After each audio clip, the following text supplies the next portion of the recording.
వాసుదేవమయమైన ఈ సభా సదస్సుకి సవినీయ నమస్సులు సమర్పణ చేసుకుంటూ వ్యాసభగవానుడు మనకు ప్రసాదించిన అమృత శాస్త్రం శ్రీమద్భాగవతం పరమహంస సుఖయోగీంద్రుడు పరీక్షణ్ మహారాజుకు బోధిస్తున్నటువంటి దివ్య శాస్త్రం నిన్నటి రోజున కృష్ణ పరమాత్మ యొక్క లీలల్ని ప్రస్తావన చేసుకుంటూ దామోదర లీల లేదా ఉలూఖల బంధన లీల దీని గురించి విస్తారంగా చెప్పుకొని అదేవిధంగా ఫలప్రదాన లీల అనేదాన్ని కూడా చెప్పుకోవడం జరిగింది. స్వామివారు వ్రజభూమిలో చూపించిన లీలలతోనే దివ్యమైనటువంటి దశమస్కంధం అంతా శోభిల్లుతూ ఉన్నది. పైగా 9 స్కంధాల యొక్క ఫలం దశమస్కంధం కనుక ఇది ఫలస్కంధము అని చెప్పవచ్చు. విశేషించి 9ంటికి ఎవడ ఆశ్రయమో వాడు గురించి చెప్తున్నదే దశమము. విసర్గాది నవలక్షణ లక్షితం, నవలక్షణములు కలిగినటువంటి వాడు 10వ వాడు. అంటే మనకి ఆ 9 ఎవరిని ఆశ్రయించుకునే వాడు ముఖ్యం, వాడు కృష్ణ పరమాత్మ. అందుకే ఆయన దశమస్కంధం నుంచి చెప్పడంలో ఉన్నటువంటి ఔచిత్యం ఇది. అలాంటి భాగవతానికి ఫలస్వరూపమైనటువంటి కృష్ణ పరమాత్మ యొక్క లీలల్లో దామోదర లీలలో దాగినటువంటి ఫలములు నిన్న మనం తెలుసుకున్నాం. ఒక్కొక్క లీల కూడా ఒకవైపు ఉపాసనా శాస్త్రం, మరొక వైపు భావనాత్మకమైన ఒక యోగం, ఇంకోవైపు ఒక తత్వదర్శనం. ప్రతి లీలలో ఈ 3 మనం చూస్తాం. భక్తులైన వారు భావిస్తూ ఆ లీలతో తన్మయులవుతారు. అది అన్నిటినీ ప్రసాదిస్తుంది. దీన్ని ఉపాసనగా తీసుకునేవారు ఉపాసనా ఫలములు పొందుతారు. అందుకే సనత్కుమార సంహిత మొదలైన సంహితా శాస్త్రాల్లో గోపాలకృష్ణ మంత్రములు కొన్ని చెప్పబడుతున్నాయి. అందులో దామోదర మంత్రం విశేషంగా ఉన్నది. ఇది బంధ విమోచన మంత్రం. అది ఎటువంటి బంధం నుంచైనా బయట పెట్టగలిగేది. పైగా స్వామిని బంధించగలిగే భక్తి యొక్క వైభవాన్ని చెప్తున్నది, భక్తి యోగ వైభవాన్ని ఆవిష్కరిస్తూ ఉన్నటువంటిది. అటువంటి తాత్వికమైన లీల నిన్న చెప్పుకుని ధన్యులమయ్యాం. ప్రతి లీల కూడా ఒక అద్భుతమే. అయితే కొన్ని విస్తార లీలలు ఉంటాయి, కొన్ని క్లుప్తంగా చెప్పబడుతూ ఉంటాయి. కానీ ఏ లీలకు ఆ లీలే ఒక గాఢమైనది, గూఢమైనది కూడా. బృందావన ప్రవేశం దామోదర లీల అనంతరం జరిగినది కనుక అంతవరకు కూడా జరిగినవి వ్రజమునందు జరిగిన లీలలు, అంటే నందగోకులంలో జరిగినవి. ఇప్పుడు బృందావనంలో జరగబోయేవి. బృందావనం అనే పేరే చాలా విశేషమని చెప్పుకున్నాం. ఇప్పటికీ బృందావన రసానుభూతి పొందుతున్న వాళ్ళు చాలామంది ఉన్నారు. బృందావనాన్ని ఆశ్రయించడమే ఒక దివ్యమైన యోగం. కృష్ణ పరమాత్మ అనుభూతి హృదయానికి తాకాలంటే ఆ మట్టి మనకు తగలాలి. అది బృందావనం యొక్క మహిమ. అనారాధ్య రాధా పదాంభోజ యుగ్మం అనాశ్రిత్య బృందావనం తత్పదాంకం అసంభాష్య తద్భావ గంభీర చిత్తం కథం శ్యామసింధౌ రసస్యావగాహ అంటారు కృష్ణ రస పిపాసువులు. బృందావనాన్ని ఆశ్రయించకుండా కృష్ణరసాన్ని ఎలాగ మనం పానం చేయగలం, కృష్ణ సముద్రంలో ఎలా లీనం కాగలం అన్నారు. కృష్ణ సముద్రంలో లీనమడం అంటే ముక్తే. అది లభించాలంటే బృందావనాన్ని ఆశ్రయించాలి. ఇప్పుడు మనందరం భావ బృందావనాశ్రయం అనేదాన్ని పొందుతూ ఉన్నాం. బృందావనం గురించి వేదముల యందు కూడా ప్రస్తావన కనబడుతున్నది అంటారు బృందావన రహస్యవేత్తలు. ఋగ్వేదంలో కూడా కిం స్విద్వనం కదాస వృక్ష అనే మంత్రం, కేనోపనిషత్తులో తద్ధి తద్వనన్నామ అని సామవేదీయమైన ఉపనిషత్తులో చెప్పిన మంత్రములు, ఆ వనం వృక్షం ఈ శబ్దములన్నీ కూడాను బృందావన సంబంధమైనవే. అదొక రసవంతమైనటువంటి స్థితి. బృందావనం అనేటువంటి మాటకి భక్త బృందమును రక్షించున్నది అని కూడా అర్థం ఉన్నది. అవనం అంటే రక్షణ. ఈ అందం తీసుకుని అంటున్నారు పోతన గారు, చందిరి బలమాధవులభినందించుచు పరమ పావనము కాళిందీ సంజీవనమున్ బృందావనమున్ మునీంద్ర బృందావనమున్. యోగ బృందమునకు అది అవనము. అటువంటిది వనం బృందావనం నామ పశవ్యం నవకాననం గోపగోపీ గవాం సేవ్యం పుణ్యాద్రితృణవీరుధం. అక్కడ పుణ్యాద్రి ఉన్నది అంటే పర్వతమ గోవర్ధనం. అంతేకాదు అక్కడున్న తృణవీరుధములు కూడా పుణ్యములే, అత్యంత పవిత్రములైనవి. అంటే అక్కడున్న గడ్డి, ఓషధులు ఇవన్నీ కూడా అత్యంత పవిత్రమైనది. బృందావనం మట్టి పవిత్రం, బృందావనంలో మొలచిన గరిక కూడా పవిత్రమైనటువంటిది. అటువంటి పవిత్రమైన బృందావన భూమిలోకి వెళ్ళినటువంటి కృష్ణ పరమాత్మ బలరామ సహితుడై ఆనందంగా విహరించాడు అక్కడ. పైగా కృష్ణుడు కృష్ణా తీరానికి చేరుకున్నాడు. యమునా నదికి కృష్ణానది అని పేరున్నది. మనం రోజు కృష్ణా తీరే కోకిలా కీలకీరే అంటే మన ఆంధ్రదేశంలో కృష్ణా జిల్లాలో కృష్ణానది అని అర్థం కాదు. అక్కడ కృష్ణానది అంటే యమున నల్లనిది, కృష్ణుడు నల్లనివాడు. సరిపోయి ఇద్దరికి కూడా. యోగ భూమికలో సాధన చేస్తూ ఉంటే ఒక్కొక్క స్థితిని దాటుతూ వెళుతుంటే నీలవర్ణం దర్శనమిస్తుందట. ఆ నీలవర్ణం దర్శనమిస్తే మరి పునర్జన్మ వాడికి ఉండదు అని చెప్తారు. ఆ నీలవర్ణమే పరబ్రహ్మ యొక్క ఒకానొక సంకేతం. అది ఇక్కడ నదీ తీరంలోనూ నదిలోనూ కనబడుతున్నటువంటిది. నదీ తీరంలో సంచరిస్తున్న కృష్ణుడు, నది కృష్ణానది. అది కృష్ణాతీరే కోకిలాకేలికీరే అని మనం చదువుకుంటున్నది యమునా నదీ తీరమునందు ఉన్నటువంటి రాధాకృష్ణ స్మరణ అందులో చేస్తున్నాం. అయితే అలాగూ ప్రసంగవశాత్తు ఒక మాట అనుకున్నాం, కృష్ణానది మనకి తెలుగువారి యొక్క నది అని. గర్వించదగ్గ విషయమే. ఈ కృష్ణానది కూడా కృష్ణుని యొక్క స్వరూపమేని మనకు పురాణములు చెప్తున్నాయి. కొంచెం ఆశ్చర్యకరమైన విషయం ఏంటంటే, కృష్ణభక్తి యొక్క రసోన్మత్త స్థితిని అనుభవించినటువంటి 3 యోగులు మన తెలుగునాట కృష్ణా తీరంలో ఉన్నారు. 3 మహాయోగులు. ఒకరు కృష్ణభక్తి పరాకాష్ఠకి చెందినటువంటి లీలాసుకులు వారు, ఆయన కృష్ణా తీరవాసి. రెండవది యతీంద్రులై కృష్ణ రసాస్వాదన చేసి కృష్ణలీలలన్నింటిలో ఉన్నటువంటి ఉపనిషత్తత్వ మర్మాన్ని చిన్న చిన్న గీతాలుగా పద్యాలుగా సమకూర్చి ప్రబంధంగా అందించినటువంటి మహాయతీంద్రులు నారాయణ తీర్థుల వారు, కృష్ణా తీరవాసి. ఇక మూడో వారిని చెప్పుకోవాలంటే కృష్ణలీలల్లో సిద్ధి పొంది ఆయన నారాయణ తీర్థులకు సమకాలికుడు. నారాయణ తీర్థులు అటు నాట్యశాస్త్రం సంగీత శాస్త్రం రెండిట్లో ఉద్దండులైన యతీశ్వరుడు. ఆయనతో సంప్రదించి కృష్ణుని యొక్క లీలల్ని అద్భుతమైన రూపకాలుగా తీర్చిదినటువంటి సిద్ధేంద్ర యోగి. ఇప్పటికి మన మొవ్వ గోపాలస్వామి అక్కడే ఉన్నాడుగా, మరి శ్రీకాకుళంధ్ర మహావిష్ణువు సంగతి ఏమిటి? కనుక ఈ కృష్ణా తీరం కూడా కృష్ణ విభూతితోనే ఉంది అని మనం నమస్కారం చేసుకుందాం. కానీ మనం ప్రార్థన చేసి కృష్ణా తీరం యమునా నది అని తెలుసుకోవడం వరకు చెప్పుకుని, తెలుగువారిలో కొంతమంది కృష్ణరసానుభవం పొందగలిగారు.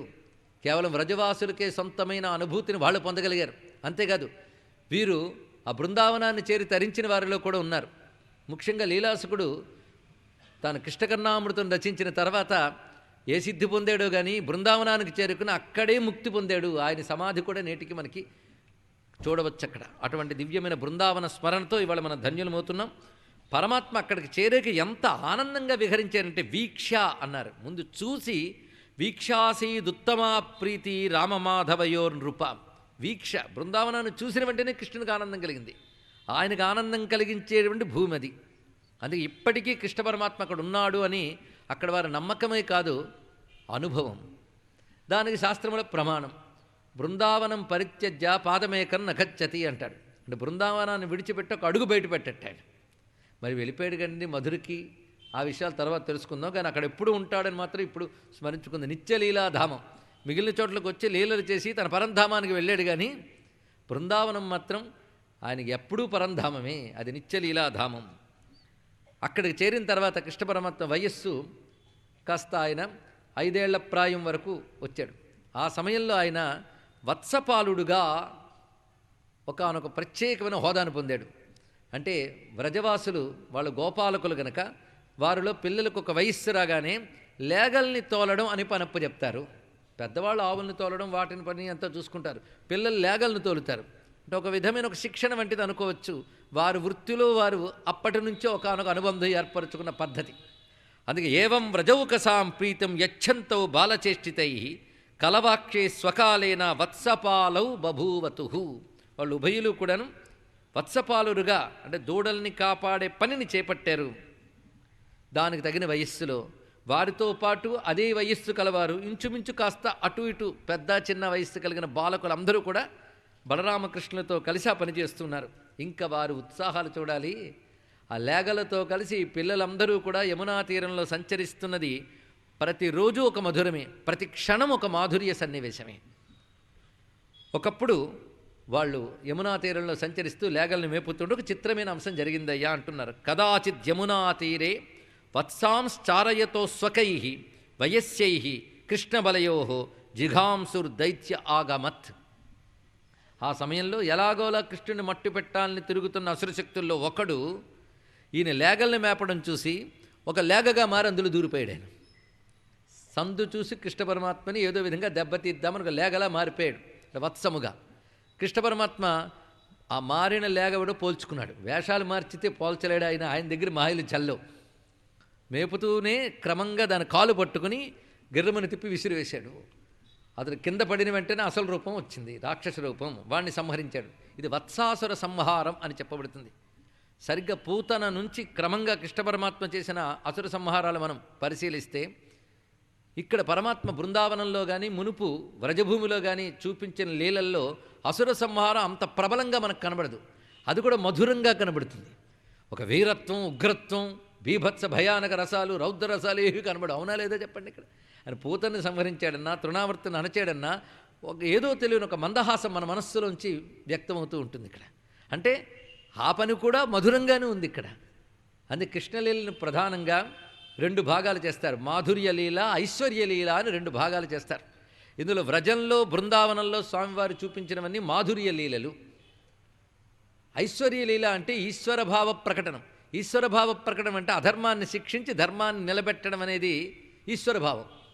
అది చేసాడు మధుర నుంచి చివరి అవతార పరిసమాప్తి వరకు. మధురలో, ద్వారకలో చేసిందంతా అదే. అయితే ఐశ్వర్యలీలలో 2 ప్రాంతాలు, మాధుర్యలీలలో 2 ప్రాంతాలు. మొదటి ప్రాంతం వ్రజం, రెండవ ప్రాంతం బృందావనం. అక్కడ మొదటి ప్రాంతం మధుర, రెండవ ప్రాంతం ద్వారక. మొత్తం 4 ప్రాంతాల్లో కృష్ణలీల మనం ప్రధానంగా చూస్తున్నాం ఇక్కడ. అయితే ఐశ్వర్యలీలలో మాధుర్యలీల లేకపోలేదు, మాధుర్యలీలలో ఐశ్వర్యలీల లేకపోను లేదు. కానీ మాధుర్యలీలలో కలిసిపోతుంది ఐశ్వర్యలీల, ఐశ్వర్యలీలలో కలిసిపోతుంది మాధుర్యలీల. మొత్తానికి కృష్ణ పరమాత్మ యొక్క లీల మాధుర్య, ఐశ్వర్య అనే భావాలతో 2 విధాలుగా ఉంటుంది. మాధుర్యం అంటే ఏమిటి? మధురం. మధురం అంటే ఆస్వాదిస్తున్న కొద్దీ ఇంకా ఆస్వాదించాలనిపించే ఆనందానికి పేరు మాధుర్యం. మాధుర్యం అనే పదానికి ఇది అర్థం. ఆస్వాదిస్తున్న కొద్దీ ఇంకా ఇంకా ఆస్వాదించాలనిపోయిన లక్షణం మాధుర్యంలో ఉంటుంది. ఆయన మాధుర్య రసాధిపతి, మధురాధిపతే రఖిలం మధురం అన్నారు వల్లభాచార్యులు వారు. కానీ మధురాధిపతి అంటే మధురా నగరానికి అధిపతి అని అంటాం మనం. కాదు, మాధుర్యానికి అధిపతి, మధుర రసానికి అధిపతి ఆయన ఇక్కడ. అంటే మాధుర్యం అంటే ఆనందమే. సృష్టిలో మనకి మాధుర్యములు ప్రకృతి నిండా ఉన్నాయి. ప్రకృతి మనకి మాధుర్యం కావాలని అందరం కోరుకుంటాం, అవునా లేదండి? అంటే మనకి ప్రకృతి ఆనందదాయకం కావాలని కోరుకుంటాం. కానీ ప్రకృతి అంతా అంతర్యామైన సచ్చిద్రూపుణ్ణి తెలుసుకుంటే ప్రకృతి మనకు ఆనందదాయకమే. ఎందుకంటే ఆయన పేరు సచ్చిత్ అయితే ఆనందం ఎలాగూ ఉంది, సచ్చిదానందం. సచ్చిదానంద రూపుడు అన్నిట్లో ఉన్నప్పుడు ప్రతిదీ మనకి మధురమే. మధువాతార్తాయతే మధుక్షరంత సింధవ మాధ్వీర్ణ స్వంతోషధీ మధునక్తముతోషసి. ఒక్కసారి పరిశీలిస్తే గాలి, నీరు, సూర్యుడు, చంద్రుడు, ఉషక్కాలం ఇవన్నీ కూడా నా పట్ల మధువుగా ఉండుగాక అని భావన చేశారు. ఎవడా మధువు? మాధవ. మధుభావం ఆయన. అటువంటి మధుస్వరూపుడు ఆయన. అయితే అటువంటి మధురస్వరూపుడు మధువు అనే భావం మనకు కలగట్లేదు, వచ్చింది బాధ. మరేమిటాయి అంటే లౌకిక విషయాలు మధువు అనిపిస్తున్నాయి. లౌకిక విషయాలు మధువు అనిపించడం అజ్ఞానం అనే రాక్షసుడు. ఈ మధువు పోయి ఆ మధువు దొరకాలిట. కనుక ఈ మధువు పోగొట్టేవాడు ఆయన, ఆ మధువుగా దొరికేవాడు ఆయన. గనక మధుసూదనుడు ఆయనే, మధు కూడా ఆయనే. అందుకే మాధవో మధుసూదన. మధుహు రమ్యమైన మాట. మధువు ఆయనే, మధుసూదనుడు ఆయన ఇక్కడ. అటువంటి మధుర స్వరూపం అది మధురాధిపతి అనే భావానికి అది అర్థం ఇక్కడ. ప్రపంచమంతా సచ్చిద్రూపమైన ఏ మధువు ఉన్నదో ఆ మధువు ఆయన రూపం. మధువు ఎంత ఆస్వాదిస్తున్నా ఇంకా ఇంకా కావాలనిపిస్తుంది కదా, అలాంటి ఆనందస్వరూపుడు కృష్ణ పరమాత్మ. అందుకే ఏది మాధుర్యం కాదండి ఆయనలో? వదనం మధురం, అదరం మధురం, గావా మధురా, వేణుర్మధురా, వీచీ మధురా, యమునా మధురా, అన్నీ మధురములే. ఆయన మధురస్వరూపుడు. ఆయనను తాకినవన్నీ మధురస్వరూపులమై ఆ లీలలన్నీ మాధుర్యములైపోయాయి. అలాంటి మాధుర్యములకు నెలవైనటువంటి భూమిక బృందావనం. ఆ మాధుర్య రసాన్ని ఆస్వాదించిన వారు గోప గోపీ జనులు. వీరందరూ మాధుర్య రసాన్ని ఆస్వాదించారు. వారు పరమాత్మ యొక్క మాధుర్యాన్ని ఆస్వాదించడమే పనిగా కలిగినటువంటి వారు. అందుకే మొత్తం లీలలకి మాధుర్య లీల అనే పేరు ఆశ్రయించిన భక్తులు బట్టి వచ్చింది. అది తెలుసుకోవాలి ఇక్కడ. ఆ భక్తులకి ఏమీ కాదు, కృష్ణుడు కావాలంతే. ఆ కృష్ణుడిని ఆనందించడమే వాళ్ళ పని. ఆయన చూస్తూ, ఆయనతో ఆడుకుంటూ, ఆయన్ని వింటూ, ఆయన్ని అంటూ, ఆయన్ని అనుకుంటూ ఆనందించారు వారు. మరొక పని లేదు, పరిశీలించండి. ఇక్కడ కృష్ణుడి గురించి ఎంత పరిశీలించాలో వ్రజవాసుల గురించి అంత పరిశీలించాలి. ఇంకా కృష్ణుడి గురించి పక్కన పెట్టి వీళ్ళని గట్టిగా పరిశీలిస్తే ఆయన తప్పకుండా దొరుకుతాడు. ఎందుకంటే వాళ్ళ బ్రతుకునుండో కృష్ణుడు తప్ప మరొకటి లేదు కనుక వాళ్ళని పరిశీలిస్తే కృష్ణుడు అక్కడే దొరుకుతాడండి. ఇక్కడ భాగవతుల జీవితాల్లోనే భగవంతుడు తళతళలాడతాడు, మెరిసిపోతూ ఉంటాడు. కృష్ణరసాస్వాదనయే జీవనంగా గడిపిన వాళ్ళు వ్రజంలో ఉన్నటువంటి గోప గోపి జనులే కాకుండా తృణవీరుధములు కూడా, అక్కడున్న గడ్డి చెట్టు అన్నీ కూడా కృష్ణరసాస్వాదనతో ధన్యమైపోయి ఇక్కడ కృష్ణ ప్రేమమయం. అందుకే యోగులు బృందావనం దాటి వాళ్ళ భావాన్ని రానివ్వరు. అక్కడ అందరూ కృష్ణమయమే. కానీ బయటకు వచ్చిన తర్వాత రకరకాల వాళ్ళు ఉన్నారు. ద్వేషించే వాళ్ళు ఉన్నారు, ఉదాసీనులు ఉన్నారు, ప్రేమించే వాళ్ళు ఉన్నారు. వీళ్ళందరూ మధుర నుంచి కనబడతారు మనకి. కానీ వ్రజభూమిలో కృష్ణ ప్రేమ తప్ప మరొకటి కనబడదు. ఇక్కడ అఖండమైన కృష్ణ ప్రేమ రసం, వారు పరమాత్మ పట్ల ప్రకటించేది, పరమాత్మ వారి పట్ల కురిపించేది, అటువంటి మాధుర్య రసం కనబడుతుంది ఇక్కడ. వారిలో అది ప్రేమ రూపంగా భక్తి అయితే, స్వామిలో అది ప్రేమ రూపమైన కృపగా, అనుగ్రహంగా కనబడుతుంటుంది. కనుక స్వామి యొక్క కృపారసం, వీరి యొక్క ప్రేమ రసం, రసధార ప్రవహించి, రసధార గడ్డకట్టినటువంటి భూమిక బృందావనం అండి ఇక్కడ. అప్పుడు రసస్వరూపం వచ్చేసింది కదా. ప్రీతిరివ మూర్తిమతి రససింధోస్సార సంపదివ విమల వైదగ్ధీనా హృదయం కాచన బృందావనాధికారిణి. ఆ రసస్వరూపుడు, వారిలో ఉన్న కృష్ణప్రేమ, వారిపై ఉన్నటువంటి కృష్ణప్రేమ, ఈ కృష్ణప్రేమకు ఒక మూర్తి కడితే ప్రేమ తప్ప మరొకట్లేని ధామంలోనే ఆవిడ ఉండాలి కనుక ఆవిడే బృందావనాధికారిణి, కృష్ణప్రేమకు సాకారం. ఆ తల్లే రాధికాదేవి, రాధాదేవి. బృందావనం అనగానే రాధాదేవిని మనం స్మరించుకుంటున్నాం ఇక్కడ.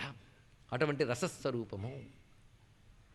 ఆ రసభూమికలో ప్రవేశించినటువంటి వ్రజవాసులు ధన్యులు. అక్కడ స్వామి లీలలు లేగలు తోలడంతో ఒకానొక అందాన్ని సంతరించుకున్నాయి ఇక్కడ. ఆ లేగలు తోలుతున్నప్పుడు వత్సాసుర సంహారం. ఏమిటయ్యా దీనిలో దాగిన భావం అంటే, ఒక్కొక్కసారి రాక్షసుల్ని పోల్చడం మహా కష్టం అండి. మనలో కూడా ఒక్కొక్కప్పుడు మన భావాలు మంచివని మనం భ్రమిస్తూ ఉంటాం. ఆ మంచివో చెడ్డవో మనకు తెలియదు. మనం భగవంతుడికి అప్పజెప్పేసి కూర్చుంటే, మన భావాలను ఆయనే తోలాలి అని అప్పజెప్తే, అది సద్భావమో దుర్భావమో ఆయనే పోల్చగలడు. ఒక దుర్భావం సద్భావం వేసుకుని వచ్చి గోముఖ వ్యాఘ్రంలా చేరిపోతే ఆయన పసిగట్టి దాన్ని పడగొట్టగలడు.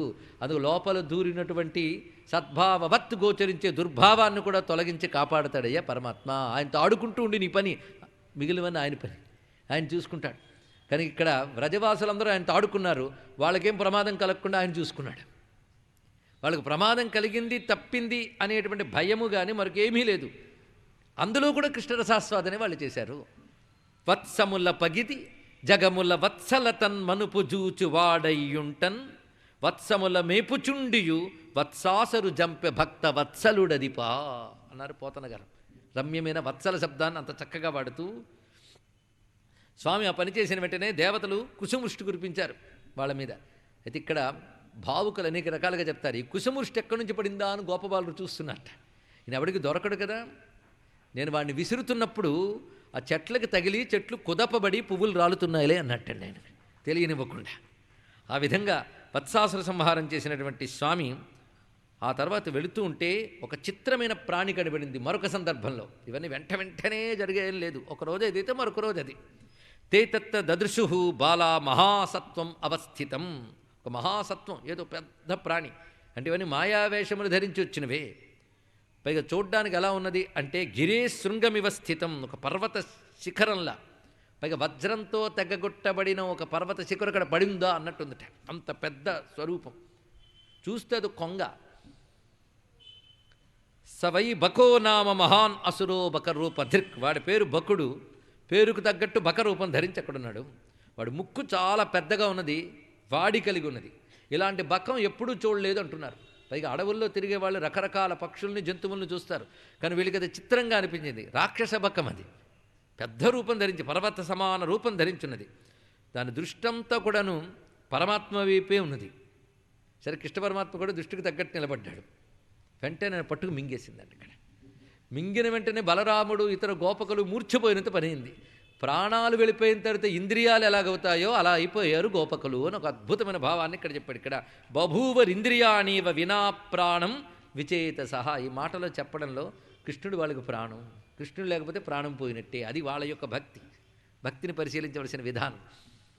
తం తాళు మూలం ప్రదహం తమగ్నివత్ గోపాలసూనుం పితరం జగద్గురో చచ్చర్ద సద్యోతి రుషాక్షతం బకః తుండేన హంతుం పునరభ్యపద్యత. ఎక్కడికక్కడ అత్యద్భుతమైన మాటలు చెప్తున్నారు. జగద్గురోహ పితరం. ఇక్కడ శబ్దానికి జగద్గురువు అంటే బ్రహ్మదేవుడు. బ్రహ్మదేవుడు కూడా ఈయన గురువు కనుక కృష్ణం వందే జగద్గురుని సరిపోయింది. కానీ ఇక్కడ జగద్గురోహ పితరం అంటే జగత్తుకే గురువైన బ్రహ్మదేవుడికి తండ్రి అయిన కృష్ణ పరమాత్మను మింగేసిందయ్యా. అంటే మాటి మాటిగానే పరమాత్మ అనే భావన సుఖయోగింద్రుడు మనకి ఎలా కలిగిస్తున్నాడు మింగేసింది. మింగిన వెంటనే సరిగ్గా లోపలికి వెళ్ళేటప్పటికల్లా గొంతులోకి దిగే ప్రాంతం దగ్గర ఒక నిప్పు ముద్దలా అయ్యేట కృష్ణుడు. నిప్పు లోపల దిగితే ఎలా ఉంటుందండి, తట్టుకోలేరు. వెంటనే మంట తట్టుకోలేక బయటకు పంపించింది. తెరవబడిన ముక్కులోంచి బయటకు వచ్చాడు ఆయన. వచ్చి ఎదురుగా నిలబడ్డాడు.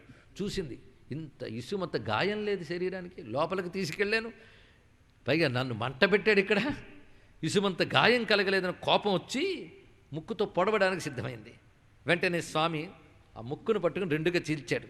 ఎలా చీల్చాడంటే, పశ్యత్సు బాలేషు దదారలీలయా ముదావహో వీరణవద్దివౌకసాం.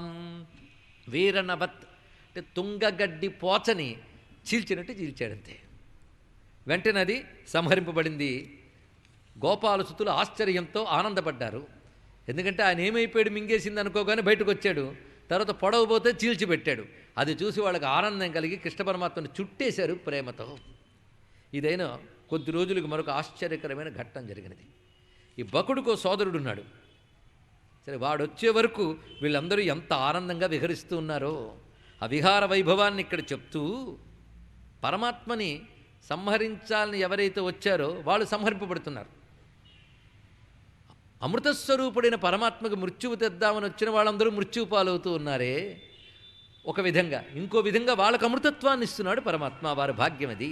అహో బ్రహ్మవిదాం వాచో నాసత్యా సంతి కర్హిచిత్ గర్గో యదాహ భగవాన్ అన్వభావి తథైవ తత్. ఈ పిల్లలందరూ వెళ్ళి వార్తలన్న నందుడికి చెప్పారట. అప్పుడు నందుడు గుర్తు చేసుకుంటున్నాడు, ఈ పిల్లవాడి మహిమలేమిటి. అప్పుడు గర్గుడు చెప్పిన మాటలు కొన్ని అప్పుడేవో అర్థం కాలేదనుకున్నవి తిరిగి జ్ఞప్తిలోకి తెచ్చుకుంటూ ఉంటే, ఈయన మహానుభావుడు, ఈయన వల్ల మీరు అనేక ఉత్పాతాలు దాటతారు, మిమ్మల్ని అందరినీ రక్షిస్తాడు అని చెప్పిన మాటలు గుర్తుకొచ్చి, బ్రహ్మవేత్తల మాటలు ఎప్పుడు అసత్యాలు కావు కదా అనుకు నమస్కారం చేసుకున్నాడు నందుడు. అహో బ్రహ్మవిదాం వాచో నా సత్యా సంతి కర్హిచిత్ అనుకున్నవాడై, కుర్వంతో రమమాణశ్చ నా విందన్ భవవేదనాం. ఇది అత్యద్భుతమైన వాక్యం అండి. కేవలం కథాదృష్టితో చదివేవాళ్ళు వెళ్ళిపోతారు, కానీ కృష్ణ ప్రేమతో చదివేవాళ్ళు ఈ వాక్యం దగ్గరకు వచ్చి ఆగుతుపోరు. అంత రమ్యమైన మాటని చెప్పాడు. నందాదయో గోపాహ, నందాది గోపకులు, గోప బాలకులు అందరూ కూడా నిరంతరం బలరామకృష్ణుల యొక్క కబుర్లతోనే ఆనందంగా గడిపిస్తున్నారు. వాళ్ళకు మరొక ప్రపంచం లేదు. ప్రాతకాలం ఆది నిద్రించే వరకు కూడా ఆయన కథలే. ఈ కథలతో వాళ్ళు ఎలా ఉన్నారంటే, కుర్వంతో రమమాణాశ్చ, ఎల్లవేళలా ఆనందిస్తున్నారు ఆ కథలతో. కథలంటే వాళ్ళకు సంబంధించిన విషయములు అని అర్థం. ఇక్కడ అవి వినడం, అవి చూడడం, వాటిని అనుకోవడం, వీడితో ఆనందించడం, ఇలాంటి ఆనందంలో పడిన వాళ్ళకి నా విందన్ భవవేదన. గొప్ప మాట అన్నాడు. ఎంత కాదన్నా భవం వేదనే. భవం అంటే సంసారం. సంసారం అంటే పుట్టుకు దగ్గర నుంచి మరణం వరకు ఉన్నటువంటి జీవితం, ఇది అర్థం. మళ్ళీ ఇది పూర్తయితే మళ్ళీ మొదలవుతుందంతే. కనుక సంసారం అనే శబ్దానికి ఇక్కడ జీవితం అని అర్థం. ఈ జీవితంలో వేదన తప్పదు. అంతేగాని నాకే బాధలు లేదంటే అదొక అజ్ఞానం. అప్పుడప్పుడు మరి రెండు బాధల మధ్య విరామమే తెలుస్తూ ఉంటుంది తప్ప బాధ తప్పదు. భవం ఒక పెద్ద వేదనే. ఎవరికైనా సరే సంసారంలో ఉన్న వాళ్ళకి కష్టం లేదని ఎవడు చెప్పలేడు. ఏదో బాధ. ఏమండి ఎలా ఉన్నారు అంటే, వాడికి తీరిక లేక ఊరుకున్నాడో లేదా వీడికి ఓపిక లేక ఊరుకున్నాడో, కానీ ఇద్దరికి అవకాశం దొరికితే కష్టాలు చెప్పుకోవడానికి రెడీ. అవునా లేదా? ఇక్కడ అన్నీ ఉంటాయండి. ప్రతి వాడికి ఏదో ఒక బాధ, ఏదో ఒక బాధ. ఇది భవవేదన. కానీ కృష్ణునితో ముడిపెట్టుకున్న వాళ్ళ జీవితాల్లో ఆనందము తప్ప భవవేదన లేదు. ఈ మాటలో ఉన్నటువంటి విషయం చూడండి. ఎందువల్ల? వాళ్ళకి నిరంతర బలరామకృష్ణ కథానుబంధమే తప్ప మరొకటి లేదు. ఇక్కడ కథానుబంధం. ఇందులో మనకి సుఖయోగిందులు చెప్తున్న మాట ఏమిటంటే, ఎవరు తమ బ్రతుకులో నిరంతర కృష్ణలీలానుసంధానం చేసుకుంటారో వాళ్ళకి వాళ్ళ బ్రతుకు భవవేదన కాదు, ఆనంద స్వరూపమే అవుతుంది. ఇక్కడే ఆనందాన్ని అనుభవించవచ్చండి, నిరంతర కృష్ణస్మరణ. అటువంటి మాధుర్యం అది ఇందులో సంకేతంగా చెప్తున్నాడు. భాగవతోత్తమునికి ఇలాంటి వాక్యాలు పడతాయి, ఏం చేస్తాం? అలాంటి రమ్యమైన వాక్యం ఇక్కడ చెప్పాడు. కుర్వంతో రమమాణాశ్చ నా విందన్ భవవేదనాం. అటువంటిది. ఏవం విహారై కౌమారై కౌమారం జగతుర్వ్రజే. అలాగ కౌమారం జరుగుతున్నది. ఒక రోజున ఒక చిత్రమైనటువంటి భయంకరమైన రాక్షసాకారం ఒకటి గోచరించింది. ఫలప్రబాలస్తబక సుమన పిచ్చదాతుభి కాచగుంజామణి స్వర్ణభూషిత అప్యభూషయన్. అందరూ కూడా చక్కటి అలంకారాలు చేసుకున్నట్టు కృష్ణుడితో పాటు. ఆయన అలంకృతుడై ఉన్నాడు. ఆయనతో పాటు వాళ్ళందరూ అలంకారం చేసుకు వెళ్తున్నారు. ఆ వెళుతూ ఉన్నప్పుడు పిల్లలందరితో కృష్ణుడు వెళ్తూ ఉంటే ఆ పిల్లలు ముచ్చట్లు చూడాలండి. కృష్ణుడితో తిరుగుతున్నామన్న ఒకానొక ఆనందానుభవం వాళ్ళందరిలో ఉంది. అనేక జన్మల పుణ్య విశేషం కృష్ణ సఖులై కృష్ణుడితో సంచరిస్తున్నారు. పైగా అక్కడ బృందాలుగా కొందరు గోపబాలకులు కలిసి కొన్ని లేగల్ని, మరికొందరు గోపబాలకులు మరికొన్ని లేగలని మేపుతూ ఉంటారు. కానీ కృష్ణుడు బయలుదేరగానే ముందు కొమ్ము బూర ఊదుతట. ఊదిన వెంటనే వీళ్ళందరూ వాళ్ళ లేగలను తీసుకుని కృష్ణుడి జట్టులో కలిసిపోతున్నారు. ఇప్పుడు అందరూ కృష్ణుడి జట్టే, ఇంకా గుంపులు లేవు, అన్నీ కలిసి ఒకటే గుంపు. అన్ని గుంపులకి నాయకుడు ఒక్కడే కృష్ణ పరమాత్మ. దీనితో వేల లేగలు తయారైపోయాయి. ఆ వేల లేగలు పిల్లలు బహుసంఖ్యాకులు. వీళ్ళందరూ ఎలా వెళ్తున్నారంటే, ఎప్పుడైనా కృష్ణుడు ముందుకు వెళ్ళిపోతూ ఉంటే ఈ వెనక వాళ్ళు ఆయన అందుకోవడానికి పరిగెడతారు. నేను ముందు ముట్టుకుంటా అని వాళ్ళు తగతగలాడుతూ ఉంటారు. అంటే ఏ యోగి ముందు పరమపదాన్ని ముట్టుకుంటాడా అని తగతగలాడుతున్నట్టు వీళ్ళందరూ పరమాత్మను ముట్టుకోవడానికి పరిగెడుతూ ఉంటారయ్యా అన్నాడు. ఏది దూరం గతో కృష్ణో వనశోభేక్షణాయతం. ఆ కృష్ణుడు కూడా వనశోభను చూస్తూ వెళ్ళిపోతూ ఉంటే ఆయన వెనకాల వాళ్ళ పరుగులు అహం పూర్వం ఇది సంస్పృశ్య రేమిరే. నేను ముందు నన్ను ముట్టుకుని ఆ ముట్టుకున్నా కలిగే ఆనందంతో గర్వంగా చుట్టూ చూస్తారట. ఆయన నేను ముట్టుకోగలిగాను, పరమాత్మను ముట్టుకున్నాననే ఆనందంతో చూస్తారు. అందులో కొందరు పిల్లగ్రోవులు మోయిస్తారు, కొందరు కొమ్ము బూరాలు పూరిస్తారు. అడవిలో తిరుగుతూ ఉంటే తుమ్మిదలు ఝంకారం చేస్తూ ఉంటే దాన్ని అనుకరిస్తూ ఉంటారు కొందరు గొప్ప బాలకులు. ఎక్కడ కోకిలలు కూతలు కూస్తూ ఉంటే వాటిని అనుకరిస్తారు కొందరు. ఏమి వనాలండి, అద్భుతమైన వనాలు. ఇప్పుడు ఎక్కడ మిగిలే, అంత కాంక్రీట్ అరణ్యాలే. కానీ ఆనాటి బృందావన శోభలు, చుట్టూ అరణ్యాలు, ఆ చుట్టూ వనాలు, అందులో స్వామి సంచరణాలు ఎంత దివ్యమైన భవ. ఈ విధంగా కొన్ని పక్షులు పరిగెడుతూ ఉంటే పైనుంచి ఎగురుతూ ఉంటే ఆ వేగాన్ని అనుసరించి పరిగెడుతుంటారు గొప్ప బాలు, వాటిని అనుకరిస్తూ. కొంతమంది అక్కడ హంసలు నడుస్తున్న యమునా తీరంలో దానికి తగ్గట్టు నడుద్దామని కొందరు ప్రయత్నిస్తున్నారు. కొంగలు ఒక చోట కూర్చుంటాయి, కొంగ జపం అంటారు కదా, అలా కూర్చుంటాయి అటు కొన్ని చోట. వాటిని అనుకరిస్తూ కొందరు పిల్లలు కూర్చుంటున్నారు. ఇన్ని రకాలుగా వాళ్ళు అక్కడ సంచరిస్తున్నారు. కోతి పిల్లలు కొమ్మలు ఎక్కుతూ ఉంటే వాటిని అనుకరించి వీళ్ళు ఎక్కి కోతుల్ని కిందకలాగా వీళ్ళు కొమ్మలు పైకెళ్తున్నట్ట. ఇన్ని రకాలుగా వారు ఆడుకుంటున్నటువంటివి. ఆ కోతుల్ని పళ్ళిక్కిలించి వెక్కిరిస్తున్నారు. ఇవన్నీ శుకుడు ఎంత చక్కగా చెప్తున్నాడండి దర్శిస్తూ. వికర్షంతః కీశబాల నారోఘంతశ్చ తైద్రుమా వికుర్వంతశ్చ తైస్సాకం ప్లవంతశ్చ పలాశిషు. ఈ విధంగా సంచరిస్తున్నటువంటి వారై ఒక్కొక్కసారి యమునా నదిలో అందరూ కలిసి చక్కగా జలకాలాడి ఒళ్ళంతా తడుపుకుని వస్తారు. అక్కడి నుంచి అక్కడ కప్పలు గెంతుతూ ఉంటే వాటికంటే వేగంగా గెంతుతామని గోపబాలకులు గెంతుతూ ఉంటారు, దుముకుతూ ఉంటారు. అంతేకాదు వాళ్ళ ప్రతిబింబాలని వాళ్లే చూసుకుంటూ యమునా నదిలో వెక్కిరించుకుంటూ ఉంటున్నారు. ఇన్ని రకాలుగా గోపబాలకులు కృష్ణుడి దగ్గర ఉత్సాహంగా విహరిస్తున్నారు. ఇత్థం సతాం బ్రహ్మసుఖానుభూత్యా దాస్యంగతానాం పరదైవతేనా మాయాశ్రితానాం నరదారకేణ సాకం విజహ్రుహు కృతపుణ్యపుంజాః. సాకం విజహ్రుహు కృతపుణ్యపుంజాః. రమ్యమైన పద్యం అండి ఇది, ఒకటి శ్లోకం.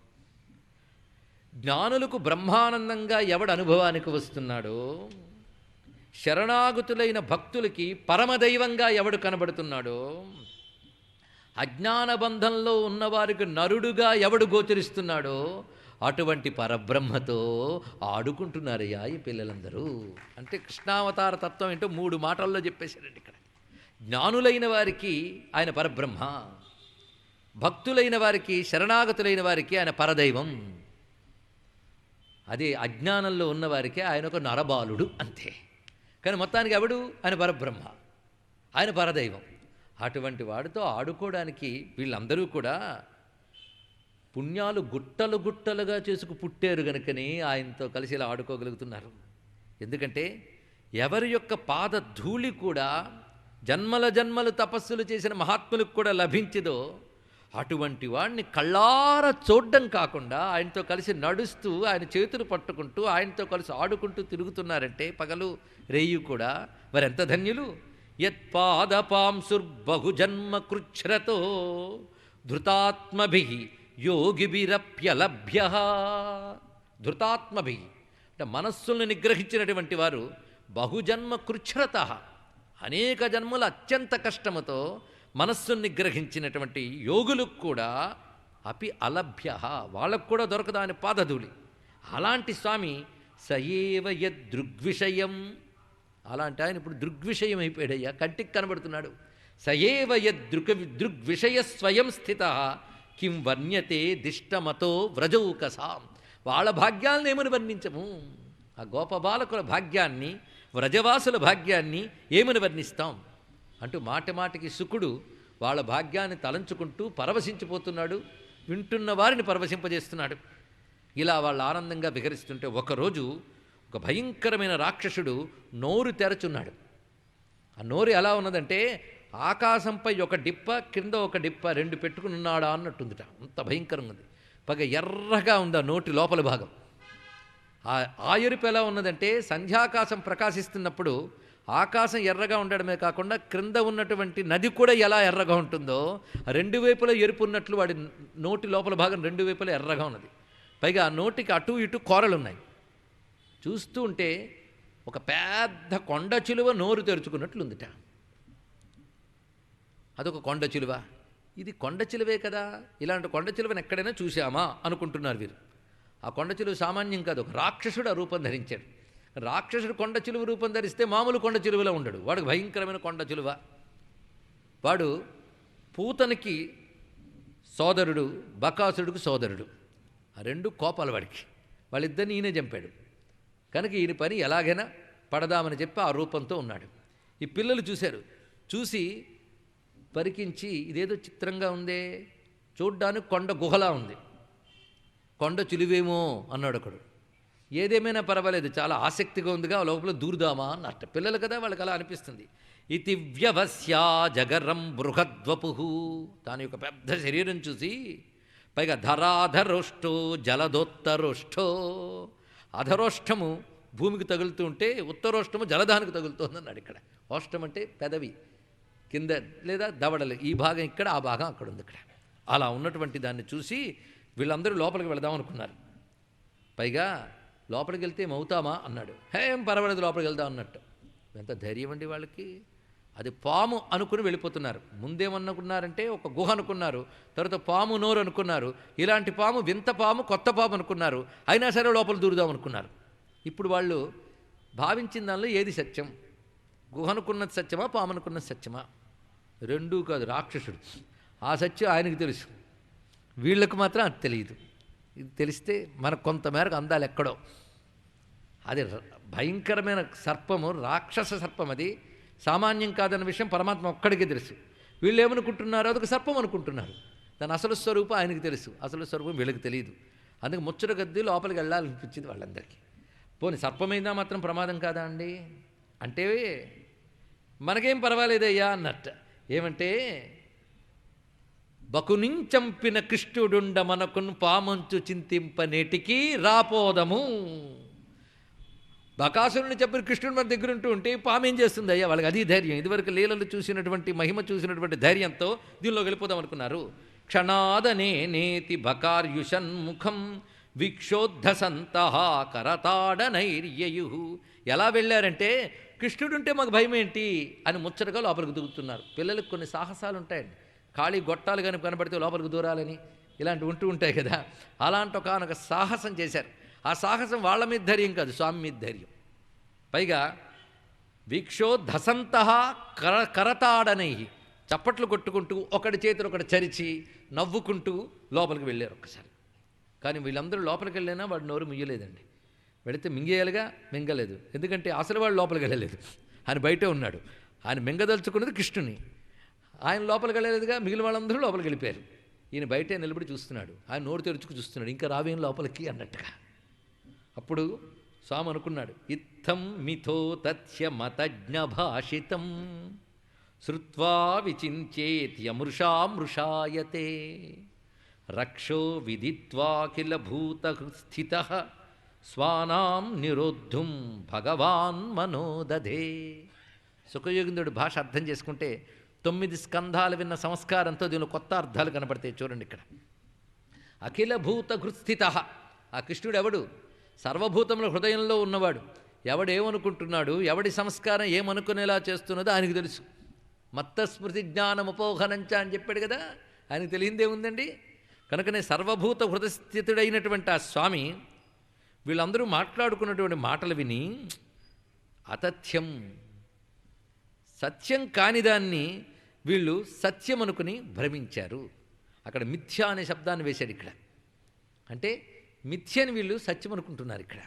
అంటే సర్పముగా కనబడడం నిజానికి మిథ్య, కానీ వీళ్ళకి సర్పంగా కనబడడం సత్యం అనుకుంటున్నారు. అసలు సత్యం ఎవడు? రాక్షసుడు. వీళ్ళకి తెలియట్లేదు. సరే వెళ్ళిపోయారు. పైగా ఎవడి మీద ధైర్యంతో? అర్భకులెల్లా పాము దివిజాంతకు డౌట ఎరుంగ రక్కట నిర్భయులై ఎదుర్కొనిరి నేగలనంచు. ఇది నేనున్నాను ధైర్యంతో లోపలికి వెళ్ళిపోయారు. ఏం చేస్తాం? ఎవడైతే ఈ కాలసర్పం నోట్లోకి వెళ్ళిపోతాడో అది మింగేస్తుంది, మరి బయటికి రాడు. కానీ నేనున్నానని ధైర్యంతో వెళితే వాడి వెంట నేనుంటాను. ఇది చెప్తున్నాడు ఇక్కడ. అర్థం చేసుకోవాల్సింది ఇంతే. సత్యంలా కనబడుతున్న అసత్య స్వరూపంలోకి మనం ప్రవేశిస్తూ ఉంటే దాని ప్రమాదాన్ని తెలుసుకోకుండా ప్రవేశించు, అది మింగుతుంది. కానీ ఆయన ఉన్నాడని ధైర్యంతో ఎక్కడికైనా వెళ్ళు, ఆయన వెంటుంటాడు. ఇది తెలుసుకో. అంటే నీకు జ్ఞానమో అజ్ఞానమో వదిలేయి, ఆయన ఉన్నాడని ధైర్యం దగ్గర పెట్టుకో చాలు. భగవంతుడు ఉన్నాడని ధైర్యంతో ఎటు అడుగు వేసినా ఆయన మన వెంట ఉంటాడు. ఆ ధైర్యం కావాలి ఇక్కడ. ఉన్నవాడిపై ధైర్యం ఉండదు, లేనివాటి కోసం ఏడుపులు. ఇదే బ్రతుకంతా కూడానండి. ఎంత చెప్పినా మహా అయితే ఉన్నాడండి, ఉన్నాడేమోనండి, ఇంతే. కానీ కృష్ణుడు అనుకుంటున్నాడు, నిర్భయులై ఎదుర్కొనిరి నేగలనంచు. నేనున్నాను వెళ్ళిపోయారు కనుక నేనున్నానని ఎవడు ముందుకెళ్ళినా వాడి వెంట నేను ఉంటాను, ఉండక తప్పదు. అది నా నియమం. ఏం చేస్తాను? కనుక నన్ను ఆశ్రయించిన వారు ఇంత ధైర్యంగా లోపలికి వెళ్ళారంటే ధైర్యం వాళ్ళ మీద కాదు, నా మీద. కనుక నా మీద ధైర్యం ఉంచుకున్న వాడికి నేను ఎప్పుడు ఉంటాను కదా అని రుజువు చేసి స్వామి లోపలికి ప్రవేశించాడు. అబ్బా, నోరు తెరుచుకున్న వాడి లక్ష్యం ఇప్పుడు నెరవేరింది. చేరవలసిన వాడే చేరాడు కనుక అప్పుడు ఒక్కసారి నోరు మూసాడు ఆయన. నోరు మూసిన వెంటనే ఇదివరకు కొంగ నోట్లోకి వెళ్ళినప్పుడు వీళ్ళు ఆహాకారాలు ఎత్తారు. ఇప్పుడు వాళ్ళతో పాటు ఉన్నాడు కనుక వాళ్ళకి ఆహాకారం లేదు. కానీ పైన దేవతలో చూస్తున్నట్టు వాళ్ళు భయపడిపోతున్నారు. స్వామి కనిపించట్లేదు ఇక్కడ. తాన్ వీక్ష కృష్ణ సకలాభయప్రదో యనన్యనాథాన్ స్వకరాదవచ్యుతాన్ దీనాంశ మృత్యోర్జఠరగ్నిఘాసాన్ గృణార్దితో దిష్టకృతేన విస్మిత. అత్యద్భుతమైన శ్లోకాల్లో ఇదొకటి. దేవతలు అనుకుంటున్నారు కృష్ణుడు ఎవరు? సకల అభయప్రద, అందరికీ అభయం ఇవ్వగలివాడు, అన్ని అభయాలు ఇవ్వగలిగినవాడు, సకలాభయప్రద. అటువంటి వాడు, అటువంటి స్వామి అనన్యనాథాన్ స్వకరాత్ అవచ్యుతాన్ దీనాన్. ఈ మాటలు చాలా విశేషమైనది. తన చేతి నుంచి జారిపోయిన దీనుల్ని రక్షించదలుచుకున్నాడు. తన చేతి నుంచి అంటే తనను వదిలి వెళ్ళిపోయారు లోపలికి. కానీ వాళ్ళ దగ్గర ఒక లక్షణం ఉన్నది, అనన్యనాథాన్.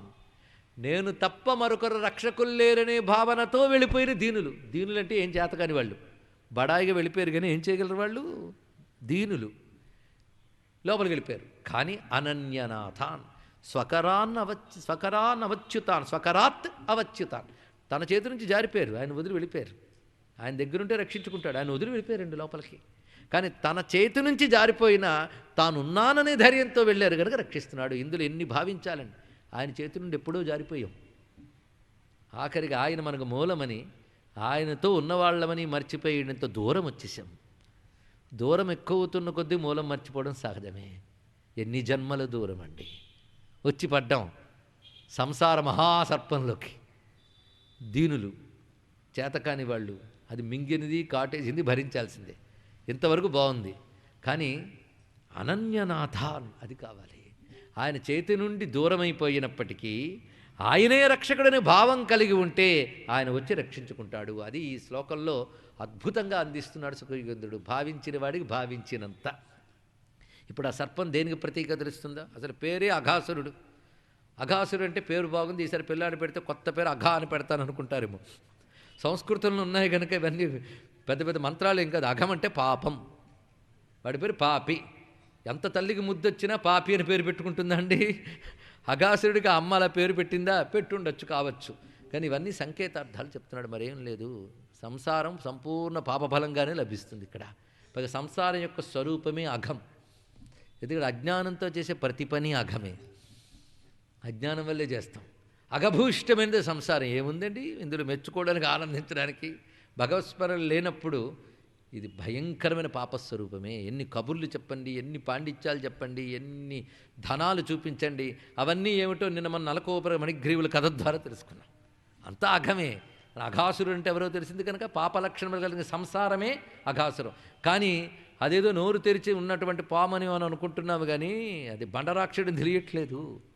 కానీ ఆయన ఉన్నాను ధైర్యంతో ఇందులో ఉంటే ఆయన చూసుకుంటాడు. అదొక్కటే ఈ కథలో మనకు అందుతున్నటువంటి అద్భుత సంకేతం.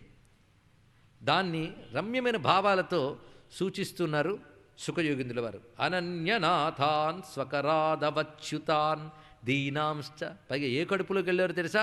మృత్యోర్జఠరాగ్నిఘాసాత్. మృత్యువు యొక్క కడుపులోకి వెళ్ళారు వాళ్ళు, సామాన్యం కాదు. అది చూసి స్వామి ఒక్కసారిగా తాను ప్రవేశించాడు కదా. జ్ఞాత్వా విశత్తుండమశేష దృక్ హరి. అశేష దృక్, అన్నిటినీ సాక్షిగా గమనించే పరమేశ్వరుడు ఆ లోపలికి ప్రవేశించగానే అది ఎప్పుడైతే నోరు మూసిందో దేవతలు అల్లల్లాడిపోతూ ఉంటే ఈయన వెంటనే తన శరీరాన్ని పెంచాడు లోపల. ఒక్కసారి తరసా వవృధే గళే. తరసా శీఘ్రముగా, వవృధే పెరిగాడు. ఎక్కడ? గళే, దాని కంఠంలో పెరిగాడు. పెరగగానే దానికి గొంతు దగ్గర అడ్డం పడిపోయింది, దాని ప్రాణద్వారం మూసుకుపోయింది. స్వామి అలా పెరుగుతూ ఉండగా దాని పడగలు చీలిపోయి అన్నాడు ఇక్కడ. నిరుద్ధ మార్గిణో, ఎప్పుడైతే ప్రాణమార్గం నిరుద్ధమైందో తేనైవ సర్వేషు బహిర్గతేషు ప్రాణేషు వత్సాన్ సుహృదపరేతాన్ దృష్ట్యా స్వయోత్థాప్య తదన్విత పునః వక్త్రాన్ ముకుందో భగవాన్ వినిర్యయౌ. ఆ స్థితిలో ఎలా ఉన్నది అంటే ఒక్కసారిగా దాని ప్రాణాలు పైకి పోయాయి. పడగ చీలి అందులోంచి ఒక కాంతిపుంజం పైకి వెళ్ళింది. పడగ చీలి కాంతిపుంజం వెళ్ళింది. ఇది ఆలోచించవలసింది. పడగ చీలి కాంతిపుంజం వెళ్ళడం ఉత్క్రమణం. ఉత్తమ లోకాలకి వెళ్ళేవారికి సహస్రారం ఛేదించుకు వెళతారు. అలాగే పీనాహి భోగోత్థితమద్భుతం మహజ్యోతిస్వధామ్నా జ్వలయద్దిశో దశ. అక్కడి నుంచి ఒక మహాజ్యోతిపుంజం పైకి వెళ్ళి ఆకాశంలో నిలబడింది. పడగ చీలి అంటే అఘాసురుడి యొక్క జీవజ్యోతి పడగ చీల్చుకుని వెళ్ళిపోయింది. వెళ్ళి ఆకాశంలో నిలబడింది మహాకాంతివంతంగా చూస్తోంది. ఎందుకంటే లోపల వాడు ఇంకా బయటకు రాలేదు. ఆయన వెంటనే మరణించిన ఆ పాము శరీరాన్ని చీల్చి పిల్లలందరినీ లాక్కొచ్చాడండి. ఆ లోపల దూడలు పిల్లలు అన్నీ దూరిపోయేట, వాటన్నిటి బయటకు లాగాడు. వత్సాన్ ప్రాణేషు వత్సాన్ సుహృద. సుహృద స్నేహితులు, అలాగే విధంగా లేగలు, వీటన్నిటి బయటకు తెచ్చాడు. కష్టపడి తెచ్చాడు, ఎందుకంటే వాళ్ళు అప్పటికే మరణించారు. ఆ లోపలికి చేరగానే ఈయనొక్కడే జీవించున్నాడు. బయటికి తెచ్చి వారిని ఒక్కసారి దృష్ట్యా చూసేటండి, అంతే. స్వయోత్థాప్య, చూపుతోనే వాళ్ళందరూ లేచి కూర్చున్నారు. పడుకున్న వాళ్ళు లేచి కూర్చున్నట్టు. కృష్ణావతారం అనుకున్న ఒక రసం ఏమిటంటే అమృతావతారం. ఇది అడుగడుగున మనం గమనించవచ్చు. ఆయన చూపులతో ఎందరో అమృతుల్ని చేశాడు. హస్తస్పర్శతో అమృతాన్ని ప్రసరింపజేస్తాడు. ఒకటేమిటి, ఆయన స్వరూపమే అమృతం. శ్రవణమనోనయనామృతావతార అన్నాడు లీలాసుకుల వారు. అందుకే కృష్ణావతారంలో ఒక విశేషం అమృతావతారం. ఇది గుర్తుపెట్టుకోవలసిన మరొక మాట. ఇప్పటికి ఎన్ని గుర్తుపెట్టుకున్నారు? సాక్షాత్ భగవదవతారం, పరిపూర్ణావతారం, ముకుందావతారం, ఇన్ని చెప్పుకుంటూ అమృతావతారం, కృష్ణావతారం, అమృతావతారం. ఇది గుర్తుపెట్టుకోవాల్సినది. ఈ ఒక్క శ్లోకంలో స్వామివారు ఎలా వారిని జీవింపజేసాడో చెప్తూ ఉంటే భక్తులకు ఆనందం కలిగించే సంఘటన. ప్రాణేషు వత్సాన్ సుహృదపరేతాన్ దృష్ట్యా స్వయోత్థాప్య తదన్విత పునః. మళ్ళీ వాళ్ళందరూ మేల్కొల్పి తీసుకెళ్ళాడు. వాళ్ళకి అసలు పోయినట్టు ఈయన బ్రతికించినట్టే తెలియదు. మొత్తానికి అందరూ లోపల వెళ్ళిన వాళ్ళందరినీ కాపాడేయడని మాత్రం వాళ్ళకి తెలుసు. ఈ వృత్తాంతంలో భగవంతుడు ఉన్నాడనే ఒకానొక ధైర్యంతో వెళ్ళిన వారిని స్వామి ఎలా కాపాడుకున్నాడో చెప్పబడుతూ వాళ్ళని తాను ఉజ్జీవింపజేసాడు తిరిగి. ఇది కృష్ణావతారంలో ఉన్న గొప్పతనం. ప్రతి లీలని భావిస్తే పరమాత్మభావ ప్రకటనమే లీల అనేటువంటి నిర్వచనం గుర్తుంది కదా. పరమాత్మభావ ప్రకటన. పరమాత్మ ఏం చేయగలడు? అన్నీ చేశాడు. ఇవి మామూలు మిరాకిల్స్ కావండి. ఒక యోగులు సిద్ధులు కొన్ని మహిమలు చూపిస్తారు, కానీ యోగులు సిద్ధులు చూపించే మహిమలు వేరు. అలాంటి యోగులు సిద్ధులు భారతదేశంలో కోకొల్లలు. అలాంటి యోగులు సిద్ధులు చూపించే లీలల ముందు ఇతరులు దేవుడు అనుకునేటటువంటి వాడు చూపించేది అతి అల్పం. అలాంటి యోగాల్లో అతి అల్పం. అలాంటి వాడిని అబ్బో దేవుడని వాళ్ళు అనుకుంటున్నంటే దేవాది దేవుడైన యోగీశ్వరుడైన పరమాత్మని దైవంగా కలిగిన భారతీయ సంస్కృతిలో హిందూ మతంలో పుట్టడం మన భాగ్యం. కృష్ణుణ్ణి దేవుడిగా కలిగిన మతం కంటే గొప్ప మతం ప్రపంచంలో మరొకటి ఉండదు. ఈ మాట మేము నిష్కర్షగా చెప్పగలం, ఆవేశపడకపోతే రుజువు చేయగలం. అంత మధురమైనటువంటి కృష్ణావతారం. ఎలా రక్షించారండి వాళ్ళందరినీ కూడా. వక్త్రాన్ ముకుందో భగవాన్ వినిర్యయౌ. ఈ విధంగా ఆ నోటు నుంచి బయటకు వచ్చి తాను నిలబడ్డాడు. నిలబడ్డ వెంటనే ఏం జరిగిందంటే ఆకాశంలో నిలబడ్డ జ్యోతి కృష్ణుడు బయటకు వచ్చి నిలబడగానే అక్కడి నుంచి వచ్చి కృష్ణుడిలో లీనమైపోయింది ఆ జ్యోతి. ఇక్కడ అంటే అఘాసురుడు యొక్క జీవుడు పరమాత్మలో లీనమయ్యాడు. ఆశ్చర్యకరమైన అంశాన్ని ఇక్కడ వివరించారు. ప్రతీక్షకే అవస్థితమీశ నిర్గమం వివేశ. ప్రతీక్షకే అవస్థితమీశ నిర్గమం. ఎందుకయ్యా పైన నిలబడిందంటే లోపల వాడు బయటకు వచ్చే వరకు ఎదురు చూస్తూ కూర్చుంది. వివేశ తస్మిన్ మిషతాం దివౌకసాం. దేవతలు విస్తుపోయి చూస్తూ ఉండగా ఆయనలో ప్రవేశించింది. అంటే తరించిపోయాడు వాడు. కృష్ణుడి చేరిన ప్రతివారు ముక్తిని పొందుతారనడంలో ఇది ఒక అద్భుతమైన సన్నివేశం. ఈ విషయం వీళ్ళకేం అర్థం కాలేదు, కానీ పైన అద్భుతంగా మారుమ్రోగాయి దేవదుందుబులు, వాద్యాలు. గీతైస్సుగా వాద్యధరాశ్చ వాద్యకైస్తవైశ్చ విప్రా జయనిస్వనైర్గణై తతోతి హృష్టా స్వకృతోకృతార్ఘణం పుష్పైస్సురా అప్సరసచ్చ నర్తనై.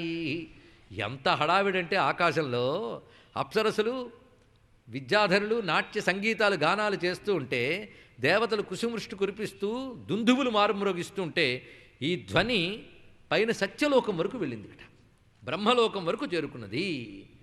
తదద్భుత స్తోత్ర సువాద్య గీతికా జయాది నైకోత్సవ మంగళస్వనాన్ శ్రుత్వా స్వధామ్నోంత్యజ ఆగతో చిరాత్. అది స్వధామ్న అంతి అంటే తన యొక్క నివాస సమీపం దాకా వినబడగానే అజహ అచిరాదాగత. బ్రహ్మదేవుడు బయటకు వచ్చి ఏం జరిగిందా అని చూస్తున్నట్ట. చూస్తుంటే దేవతలు చేసిన సందడి గమనించాడు. ఆ సందడికి కారణమైన కుర్రవాడిని గమనించాడు. అబ్బో ఎన్ని మహిమలు చూపిస్తున్నాడో స్వామి అనుకుని నమస్కారం చేసుకుని జగామ విస్మయం, ఆశ్చర్యపోయాడు. వెంటనే ఈ పిల్లలందరినీ తీసుకుని ఏమి ఎరగనట్టు కృష్ణ పరమాత్మ మళ్ళీ అడవిలోకి వెళ్ళిపోగానే బ్రహ్మగారికి బుద్ధి పుట్టింది. ఇంత మహిమ దేవతలు చూసి వాళ్ళు గట్టిగా ధ్వనులు చేసిన తర్వాత నేను చూశాను, కానీ నాకు ఈయన మహిమ చూడాలనుంది. చూపించు అంటే ఏం చేస్తాడు కనుక చూపించేలా నేనే ఏదో ఒకటి చేస్తాను అనుకున్నాడు. అనుకొని ఒక లీలను చేశాడు అన్నారు ఇక్కడ. అయితే కృష్ణ పరమాత్మ అనుగ్రహం చేత పాము నోటి నుండి బయటపడ్డప్పుడు వయస్సు వాళ్ళది కౌమారజం అంటే 5 ఏళ్ల వయస్సు. కానీ వాళ్ళు బయటపడ్డాము కృష్ణుని నోటి నుండి అని చెప్పుకునేటప్పటికీ 6వ ఏడు వచ్చినది అన్నారు ఇక్కడ. అంటే మధ్యలో 1 ఏడాది గడిచిపోయిందా. ఇది ఆశ్చర్యకరమైన అంశం. అంటే వాళ్ళు వెళ్ళి అక్కడికి నందుడితో వాళ్ళు చెప్పారు కృష్ణ పరమాత్మ పాము నుంచి రక్షించాడు అని. కానీ 5వ ఏడు జరిగిన ప్రమాదానికి బయటపడ్డామని వాళ్ళు 6వ ఏడు చెప్పారయ్యా అన్నారు ఇక్కడ. ఎవరు? సుఖయోగీంద్రుడు. ఏతత్ కౌమారజం కర్మ హరేరాత్మాహి మోక్షణం మృత్యో పౌగండకే బాలా దృష్ట్వోచుర్విస్మితావ్రజే. చాలా చిత్రమైన మాట చెప్పాడు. పౌగండము అంటే మొదటి 5 ఏళ్ళు కౌమారము, తర్వాత 5 ఏళ్ళు పౌగండము అనాలి ఇక్కడ. అంటే 6వ ఏటి నుంచి పౌగండం కిందకు వస్తుంది. మరి కౌమారంలో జరిగింది పౌగండంలో వాళ్ళు వచ్చి చెప్పారు ఇక్కడ అన్నారు. ఇదేమిటి అన్నాడు మహానుభావుడు పరీక్షిన్ మహారాజు. ఎప్పుడైతే అఘాసుర సంహారం జరిగిందో ఈ లీలను చెప్పాడో అప్పుడు పరీక్షిన్ మహారాజు సందేహంగా చూస్తున్నాడు. కానీ సుఖయోగేంద్రుడు తాదాత్మ్యంలో ఉన్నాడు.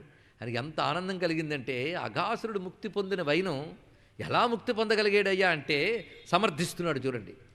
సకృద్ యదంగ ప్రతిమాంతరాహిత మనోమయీ భగవతీం దదౌ గతిం సయేవ నిత్యాత్మసుఖానుభూత్యభివ్యుధస్తమాయోంతర్గతో కిం పునః. చాలా రమ్యమైన శ్లోకం అండి ఇదొకటి. ఎందుకంటే కృష్ణ పరమాత్మ యొక్క ఒకానొక ప్రతికృతిని అంటే విగ్రహాన్ని అనర్థం. విగ్రహాన్ని చూసినా సకృత్ యదంగ ప్రతిమాంతరాహిత. ఒక్కసారి ఆయన విగ్రహాన్ని చూసి మనస్సులో ధ్యానం చేసుకుంటే మనస్సులో ఆయన విగ్రహం కదులుతుంది. అలాగా ఆయన యొక్క విగ్రహాన్ని మనస్సులో పెట్టుకున్న జీవుడే భాగవతులు పొందే సద్గతిని పొందుతుంటే సాక్షాత్ ఆయన స్వరూపాన్ని తన లోపలికి లాక్కున్నటువంటి అఘాసురుడు ముక్తి పొందడంలో ఆశ్చర్యమేమున్నదయ్యా అని చెప్తున్నాడు. అంటే పరమాత్మను హృదయంలో పెట్టుకుంటే ఆ దేహం ఎంత ధన్యమైపోతుందో ఇక్కడ తాకితేనే పూతన దేహం పవిత్రమైపోయిందే, మరి లోపలికి ప్రవేశిస్తే ఆ దేహం ఎంత పవిత్రమైపోతుందండి. అందుకే అఘాసురుడు అనఘుడై ముక్తి పొందడంలో ఆశ్చర్యమేమీ లేదయ్యా. ఆ లీలతో ఆ విధంగా అనుగ్రహింపజేశాడు. అనగానే స్వామి నాది వచ్చిన సందేహం, యత్ కౌమారి హరికృతం జఘు పౌగండకే అర్భకాహ. స్వామి కౌమారంలో చేసిన లీలని గోపబాలకుడు 6వ ఏట గానం చేశారు అన్నారు. ఒక కాలంలో చేసిన లీల మరొక కాలంలో ఎందుకు చెప్పబడింది, ఇది చెప్తారా అంటే, ఈ మధ్యలో ఒక ఏడాది గడిచిపోయింది, అది ఆ పిల్లలకి తెలియలేదయ్యా అన్నాడు. మధ్యలో ఏడాది గడిచింది అంటే పాము నోట్లో ఏడాది గడవలేదు, క్షణమే. ఒక ఏడాది గడిచింది, ఎలా గడిచిందో చెప్తున్నాను విను అంటున్నాడు. ఇది చెప్పేటప్పుడు చెప్తాను అని ధ్యానంలోకి వెళ్ళిపోయాడండి శుకయోగీంద్రుడు. నోట మాట రాలేదు ఆయనకి, ధ్యానంలోకి వెళ్ళిపోయాడు. అంటే ఏ లీలను తలంచుకుంటే శుకయోగీంద్రుడు ధ్యాన సమాధిలోకి వెళ్ళిపోయాడో ఆ లీల మనం వినబోతున్నాం. అత్యంత మహోత్కృష్టమైన లీల దామోదర లీల. ఎటువంటిదో ఇది అటువంటిది. ఇంకా చెప్పాలి అంటే భాగవతులకి తాత్వికులకి మరింత గంభీరమైనటువంటి లీలగానే దీన్ని భావన చేస్తారు. అత్యద్భుతమైన ఒక లీలలోకి వెళ్ళబోతున్నాం. ఈ లీల చెప్పే ముందు గురువుగారి పరిస్థితి ఒక్కసారి చూద్దాం. ఇత్థం స్మ పృష్ట సతు బాదరాయణి తత్స్మారిత అనంత హృతాఖిలేంద్రియ. ఒక్కసారి ఆ స్వామి లీలను స్మరించగానే ఈయన ఇంద్రియ ప్రవృత్తులన్నీ అంతర్లీనమైపోయాయి, అంతర్ముఖమైపోయాయి. కృచ్ఛ్రాత్. కొంతసేపటికి పరీక్షిత్ అక్కడ స్వామి అని అంటూ ఉంటే అతి కష్టం మీద మళ్ళీ బహిర్ముఖుడయ్యాడు ఆయన అన్నారు. అలాగే అంతర్ముఖుడైతే ఈయన గతి ఏం కావాలి? 7 రోజుల్లో మోక్షం పొందాల్సిన వాడి కథ మధ్యలో ఆగిపోతే ఏమవుతాడండి? కృచ్ఛ్రాత్ పునర్లబ్ధ బహిర్దృశిష్యనై. ఎంత రమ్యమైన భావం! కృచ్ఛ్రాత్ అతి కష్టముగా పునర్లబ్ధ బహిర్దృశి, మళ్ళీ బహిర్దృష్టి తెచ్చుకున్నాడు. అది కూడా ఎలాగ శనై, నెమ్మదిగా వచ్చి కొంతసేపటి బాహ్యంలో స్థిరపడి ప్రత్యాహతం భాగవతోత్తమోత్తమ. భాగవతోత్తమోత్తమ అటువంటి వాడు ఆయన. భాగవతుల్లో ఉత్తముల్లోకెల్లా ఉత్తముడైనటువంటి శుకయోగీంద్రుడు బహిర్దృష్టికి వచ్చిన తర్వాత, నువ్వు చాలా ధన్యుడివయ్యా, నేను చెప్పిన కృష్ణ కథ నీకు కొత్త, నువ్వు కృష్ణుడే దైవముగా కలిగిన ఎంట పుట్టావు, చిన్నప్పటి నుంచి విన్నావు, అయినా ఇప్పుడు ఏమీ ఎరగనట్టు ఈ లీల అప్పుడెందుకు చెప్పుకున్నారని అడుగుతున్నావు. అంతేనయ్యా, కృష్ణ భక్తులు ఆయన లీలలు ఎన్ని మార్లు విన్నా ఇంకా ఇంకా వినాలని అనుకుంటారు. అది వాళ్ళ యొక్క సంస్కారం. పైగా ఎప్పుడు వింటప్పుడు కొత్తగా విన్నట్టు వింటారు. అది అలాగా వినడం భక్తుల లక్షణం, అలా ఉండడం భగవత్ కథా లక్షణం. ఎప్పటికప్పుడు కొత్తగా ఉండడమే భగవత్ కథా లక్షణం. సాధుపృష్టం మహాభాగా మధ్యలో అభినందిస్తున్నాడు.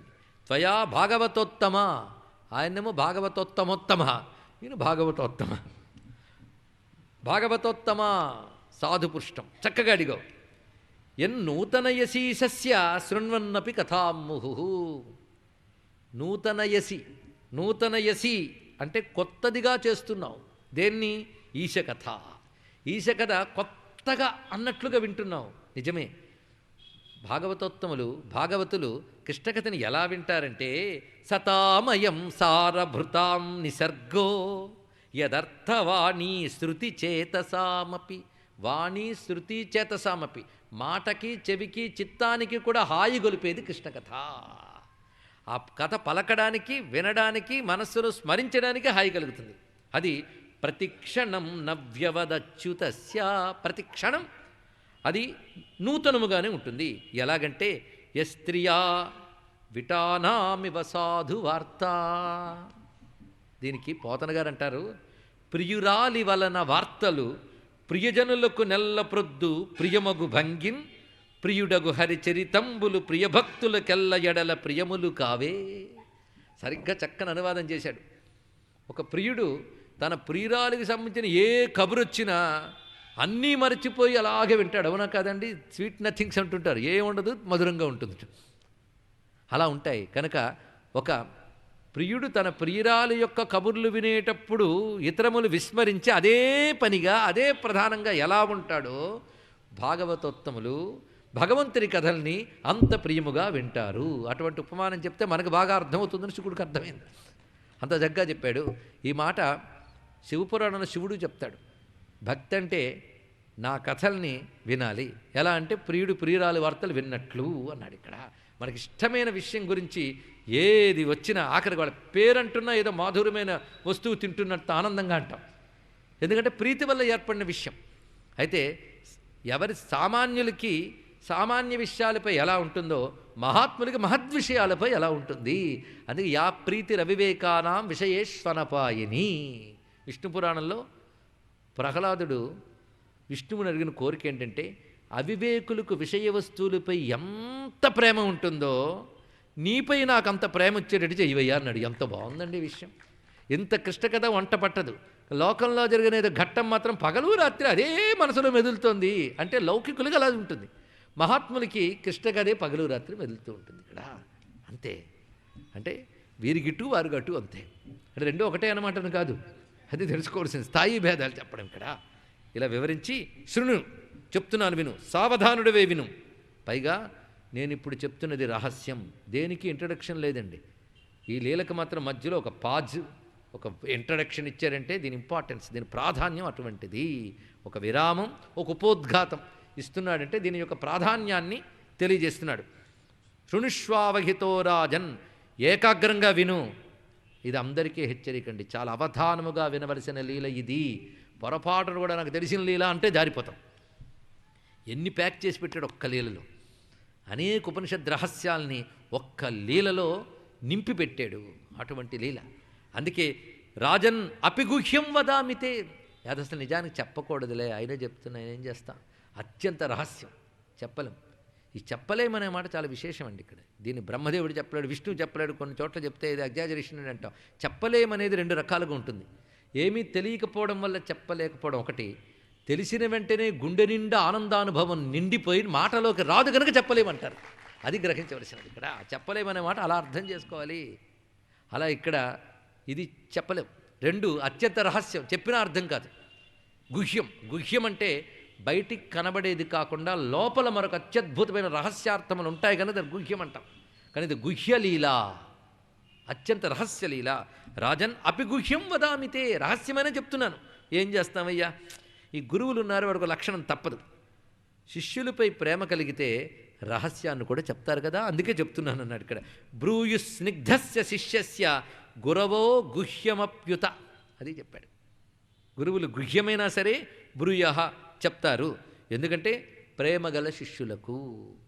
ప్రేమగల శిష్యులు అనే మాట చాలా చిత్రం. వారికి ప్రేమగల శిష్యులు లేదా గురువుపై ప్రేమగల శిష్యుడు ఏదైనా సరిపోతుంది. అటువంటి వారికి చెప్తారు. అది చెప్తున్నాను విను. అత్యంత రమ్యమైనది. ఎప్పుడైతే అఘాసురు నుంచి బయట పెట్టాడో అది పొద్దున్న జరిగిన లీల, మధ్యాహ్నం అయిపోయింది. అసలు పిల్లలకి ఏం జరిగిందో తెలియదు, పడుకున్నట్టుంది, లేపినట్టుంది, అంతే. ఏమీ తెలియనీయలే ఆయన. మొత్తం పాము నుంచి బయట పెట్టాడని మాత్రం తెలిసింది.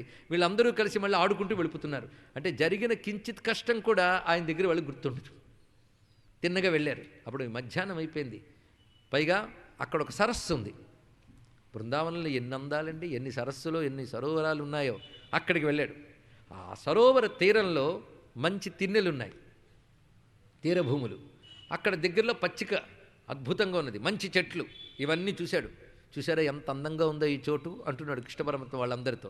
అహోతి రమ్యం పులినం వయస్యాహ స్వకేళి సంపన్ మృదులాచ్ఛవాలుకం. మన ఆటపాటలకి తగ్గట్టుగా చక్క ఇసుక తిన్నులతో చాలా బాగుంది చూడు. ఇక్కడ స్ఫుటత్ సరగంధ ఘృతాళి, ఇక్కడ ఉన్నటువంటిది ఈ సరస్సులో ఉన్నటువంటి రమ్యమైన పద్మములు, వాటి వాసనలు ఎంత బాగున్నాయి చూడు. స్ఫుటత్సరోగంధ వృతాళి పత్రిక ధ్వని ప్రతిధ్వాన లసద్రుమాకులం. అక్కడ చిన్న చిన్న తరంగాలు సరస్సులోంచి వస్తూ ఉన్నాయి, వికసించిన కమలాలు, పక్షులు ఎగురుతూ ఉన్నాయి. దానికి తగ్గట్టుగా ఆకుల గలగలలు వినిపిస్తున్నాయి. ఎంత రమ్యంగా ఉంది చూడు. ప్రకృతి పట్ల ప్రీతి, ప్రకృతి వర్ణన. ఇది కృష్ణ పరమాత్మ ఎంత గొప్పగా చేస్తాడో పరిశీలించాలి. ఇది ఒక పరిశోధన అండి. ఇప్పుడు అలా ప్రకృతిని పరిశీలించడమే లేదు. ఒక్కసారి ఆలోచించండి. చక్కటి పూర్ణచంద్రుడిని చూసి అన్నాళ్ళయింది, పూర్ణిమ మాత్రం వస్తుంది, చూడడం ఉందా చెప్పండి. మళ్ళీ దాన్ని కూడా ఎవరైనా ఫోటో తీసి పంపిస్తే వాట్సాప్లో చూస్తాం. తలెత్తి చూడట్లేదు, తలెత్తడం ఎప్పుడో మానేసాం. తలెత్తి బతకడం చేత కావట్లేదు, తల దించి చూస్తూ ఉంటాం. అవునా లేదా అండి? ఇక్కడ తలెత్తడం పోయింది, అవునా లేదా పరిశీలించండి. ఇక్కడ ఆకాశపు అందాలు, ప్రకృతి అందాలు, హాయిగా చల్లని గాలిలో కూర్చొని చెట్ల మధ్యలో కూర్చొని కబుర్లాడుకునేటటువంటి పరిస్థితి సన్నివేశాలు ఎప్పుడో పూర్వకాలంలో చేసేవారుట. ఇప్పుడు ఎక్కడున్నాయండి? ప్రకృతిని ఎలా ఆస్వాదించాలో తెలియాలి. ప్రకృతికి ఎంత దగ్గరైతే పరమాత్మకి అంత సన్నిహితులమవుతాం. పరమాత్మకి ప్రకృతి పట్ల ఉన్న ప్రేమ అనేక శ్లోకాల్లో వ్యక్తమవుతుంది. అది ప్రత్యేకించి తీసుకొస్తే అదొక సబ్జెక్ట్ అవుతుంది. ఎన్విరాన్మెంట్ పొల్యూషన్ గురించి మాట్లాడుతున్న వారికి ఆ పేపర్ కానీ మన ఇస్తే వాళ్ళ బతుకు బాగుపడుతుంది. తెలుసుకోండి, ఇక్కడ అన్ని విషయాలు ఉన్నాయి. మొత్తానికి ఆనందంగా చూసారా, మధ్యాహ్నం అయిపోయింది, అందరికి ఆకలి వేయట్లేదా? రండి, ఇక్కడ మనం కూర్చుని ఆరగించడానికి సరి అయినటువంటి సన్నివేశం, చోటు బాగుంది, సమయం సరిపోయింది. చూసారా, కృష్ణుడు ఆటల్లో కలిసిపోయి వాళ్ళ ఆకలి వాళ్ళు మర్చిపోయారు. తనని పట్టుకుని తమని తాము మర్చిపోయిన వారిని తాను గుర్తుపెట్టుకుని ఆకలైంది భోజనం చేయండి అంటున్నాడు. అది పరమాత్మ యొక్క గొప్పతనం ఇక్కడ. అందుకే అత్ర భోక్తవ్యం అస్మాభి దివారూఢం క్షుధార్దితా. దివారూఢం పైగా నడి మధ్యాహ్నం అయింది, మీరందరూ ఆకలితో ఉన్నారు, రండి. ఇక్కడ మన దూడలు కూడా ఈ పక్కనే పచ్చిగడ్డి ఉన్నాయి కనుక అవి అక్కడే తిరుగుతూ ఉంటాయి మేతమేస్తూ. మనం ఇక్కడ కబుర్లు ఆడుకుంటూ తిందాం రండి అంటున్నారు. రెండో బాలకురారా, వాళ్ళందరినీ పిలిచాడు. ఎండన్ మ్రగ్గితిరి ఆకటన్ బడితిరి ఇంకేలా విలంబింపగన్ రెండో బాలకురారా చల్దిగుడువన్ రమ్యస్థలంబు ఈ దండం లేగలు నీరు త్రావి ఇరవందన్ పచ్చికల్ మేయుచున్ దండంబై విహరించుచుండగా అమంద ప్రీతి భక్షింతమే ఎండన్ మ్రగ్గితి రాకటం బడితిరి. రెండో బాలకులారా, అందరినీ పిలిచి వాళ్ళు తెచ్చుకున్న చల్ది మూటలు విప్పుకుని తింటున్నారండి. ఈ సన్నివేశం సంహితా శాస్త్రాలు ఇక్కడ మూర్తిని ధ్యానించమని చెప్తున్నాయి. ఇక్కడ మూర్తిని ధ్యానిస్తే అన్న లోపం ఉండదు. ఒకటి ఆరోగ్యకరంగా అన్నం మనకి సరైన పుష్టినిస్తుందిట ఇక్కడున్న మూర్తిని ధ్యానిస్తే. దీనికో మంత్రం ఉంది. మనం మొన్ననే చెప్పుకున్న ఒక్కొక్క లీల ఒక్కొక్క మంత్రమూర్తి, ఒక్కొక్క లీలాశ్రవణం తన మంత్రమూర్తి ఉపాసన. ఆ భావంతో మనం పరిశీలిస్తే ఇక్కడ స్వామి ఏ విధంగా వాళ్లతో కలిసి చల్ది తింటున్నాడు, ఆ రమ్యమైన దృశ్యాన్ని ఒక్కసారి భావన చేద్దాం. వాళ్ళందరూ వెంటనే ఉత్సాహంగా కూర్చున్నారు. ఆ కూర్చోవడం తీరు చూడాలండి. కృష్ణస్య విశ్వక్ పురిరాజి మండలై అభ్యాననా ఫుల్లదృశో వ్రజార్భకా సహోపవిష్టా విపినే విరేజు ఛదాయధాంభోరుహ కర్ణికాయా. ఇక్కడ మూల శ్లోకాలు మనం చదువుతున్నాం. ఎందుకంటే మూల శ్లోకం మంత్ర సంహితం, అర్థమైనా అర్థం కాకపోయినా చెవికి బాగుంటుంది. వెళ్ళారండి, ఎంత సంస్కృతం చదివి వినిపించారండి, మాకేం అర్థం కాలేదు అనకండి. సంస్కృతం చెప్పిన వెంటనే తెలుగులో అర్థం చెప్తున్నాం, అది తెలుసుకుంటే చాలు. కానీ శబ్దం ఒక్కసారి వింటే అందులో ఉన్న వెర్బల్ మ్యూజిక్, ఆ అద్భుతమైన అంతఃసంగీతాన్ని ఎంత ఆనందించాలండి. పైగా ఛందస్సులు కూడా ఎక్కడికెక్కడ ఎలా మారుస్తున్నాడో చూడండి. అందుకే భాగవత శైలి సర్వపురాణములకు భిన్నం అసలు. అందుకే కొందరు పరిశోధకులకి ఈయన వ్యాసుడే రాశాడని డౌట్ పుట్టించాడంత గొప్పగా రాశాడు వ్యాసుడు. ఆ శైలి విన్యాసమే వేరు, ఆ అనుభూతికి తగ్గ ఛందస్సు వస్తుంది. అది చక్కగా చదువుతూ ఉంటేనే అందులో సంగీతం ఉంటుంది. ఇంకా పాడగలిగే వాళ్ళు ఉంటే దాని మాధుర్యం వేరు. చదువుతూ ఉంటేనే సంగీతం వినిపించడమే ఛందస్సు యొక్క లక్షణం, మరొకటి కాదు. ఇక్కడ అంత రమ్యమైన ఛందస్సు. సహోపవిష్టా విపినే విరేజు. ఎలా కూర్చున్నారంటే ఒకటి పక్కన ఒకడు కూర్చోలేదు, కృష్ణుడు పక్కన కూర్చోలేదు. వాళ్ళు పక్కన కూర్చుంటే బంతి అంటారు దాన్ని. అందరూ పక్కనే కూర్చుని వరుసగా ఉంటే కృష్ణుడు కనబడ్డు, అంతే కదండి. పక్కన కూర్చుని అందరు వరుసలో ఉంటే కృష్ణుడు కనబడ్డు. అందుకే వాళ్ళు ఎలా కూర్చున్నారంటే వృత్తాకారంలో కూర్చున్నారు అని చెప్పాడు ఇక్కడ. ఆ వృత్తాకారంలో కూర్చుంటే మధ్యలో కేంద్రం మంది కృష్ణుడు కూర్చున్నాడు. ఆయన చుట్టూ వృత్తాకారంలో అలా కూర్చున్నారు వాళ్ళందరూ. ఈ దృశ్యాన్ని ఒక్కసారి భావించాలి. అంటే వాళ్ళు తింటున్నా తిరుగుతున్నా కృష్ణుని అనుబంధం వదల్లేరు. అది ఇక్కడ పానీయంబులు తావుచును కుడుచుచును భాషింపుచును, మరేమున్నది ఇక్కడ? ఎటు చూసినా కృష్ణుడే. పైగా ఆ కూర్చోవడం కూడా నేనింకా వృత్తము బిందువు అన్నాను కానీ సుఖయోగింద్రుడు అద్భుతంగా అంటున్నాడండి ఇక్కడ. యథాంభోరుహ కర్ణికాయా ఛదాహ యథ అంభోరుహ కర్ణికాయ. ఛదాహ అంటే రెక్కలు, రేకులు. ఒక పద్మంలో రేకులు, ఆ కర్ణిక మధ్యలో ఉండే దుద్దు అంటారు. ఆ దుద్దుని ఎలాగ ఆ చుట్టూ ఉన్న రేకులు అంటి పెట్టుకుంటాయో అది గోపాల పద్మమయ్యా. ఆ గోపాల పద్మంలో కన్నికాస్థానంలో కృష్ణుడున్నాడు, గోపాలకులు రేకులు వలె ఉన్నారు అని వర్ణించాడు. జలజాంత స్థిత కర్ణికన్ తిరిగిరా సంఘంబులయ్యున్న రేకుల చందంబున కృష్ణును తిరిగిరా కూర్చుండి వీక్షింపుచున్. పోతన గారు ఎంత అందంగా ఆ భావాన్ని గ్రహించి రమ్యమైన పద్యంలో అందించారో చూడండి. జలజాంత స్థిత కర్ణికన్ తిరిగిరా, ఇవన్నీ కూడా యంత్రములండి. యంత్రములంటే ఉపాసకులకు తెలుస్తాయి యంత్రములు.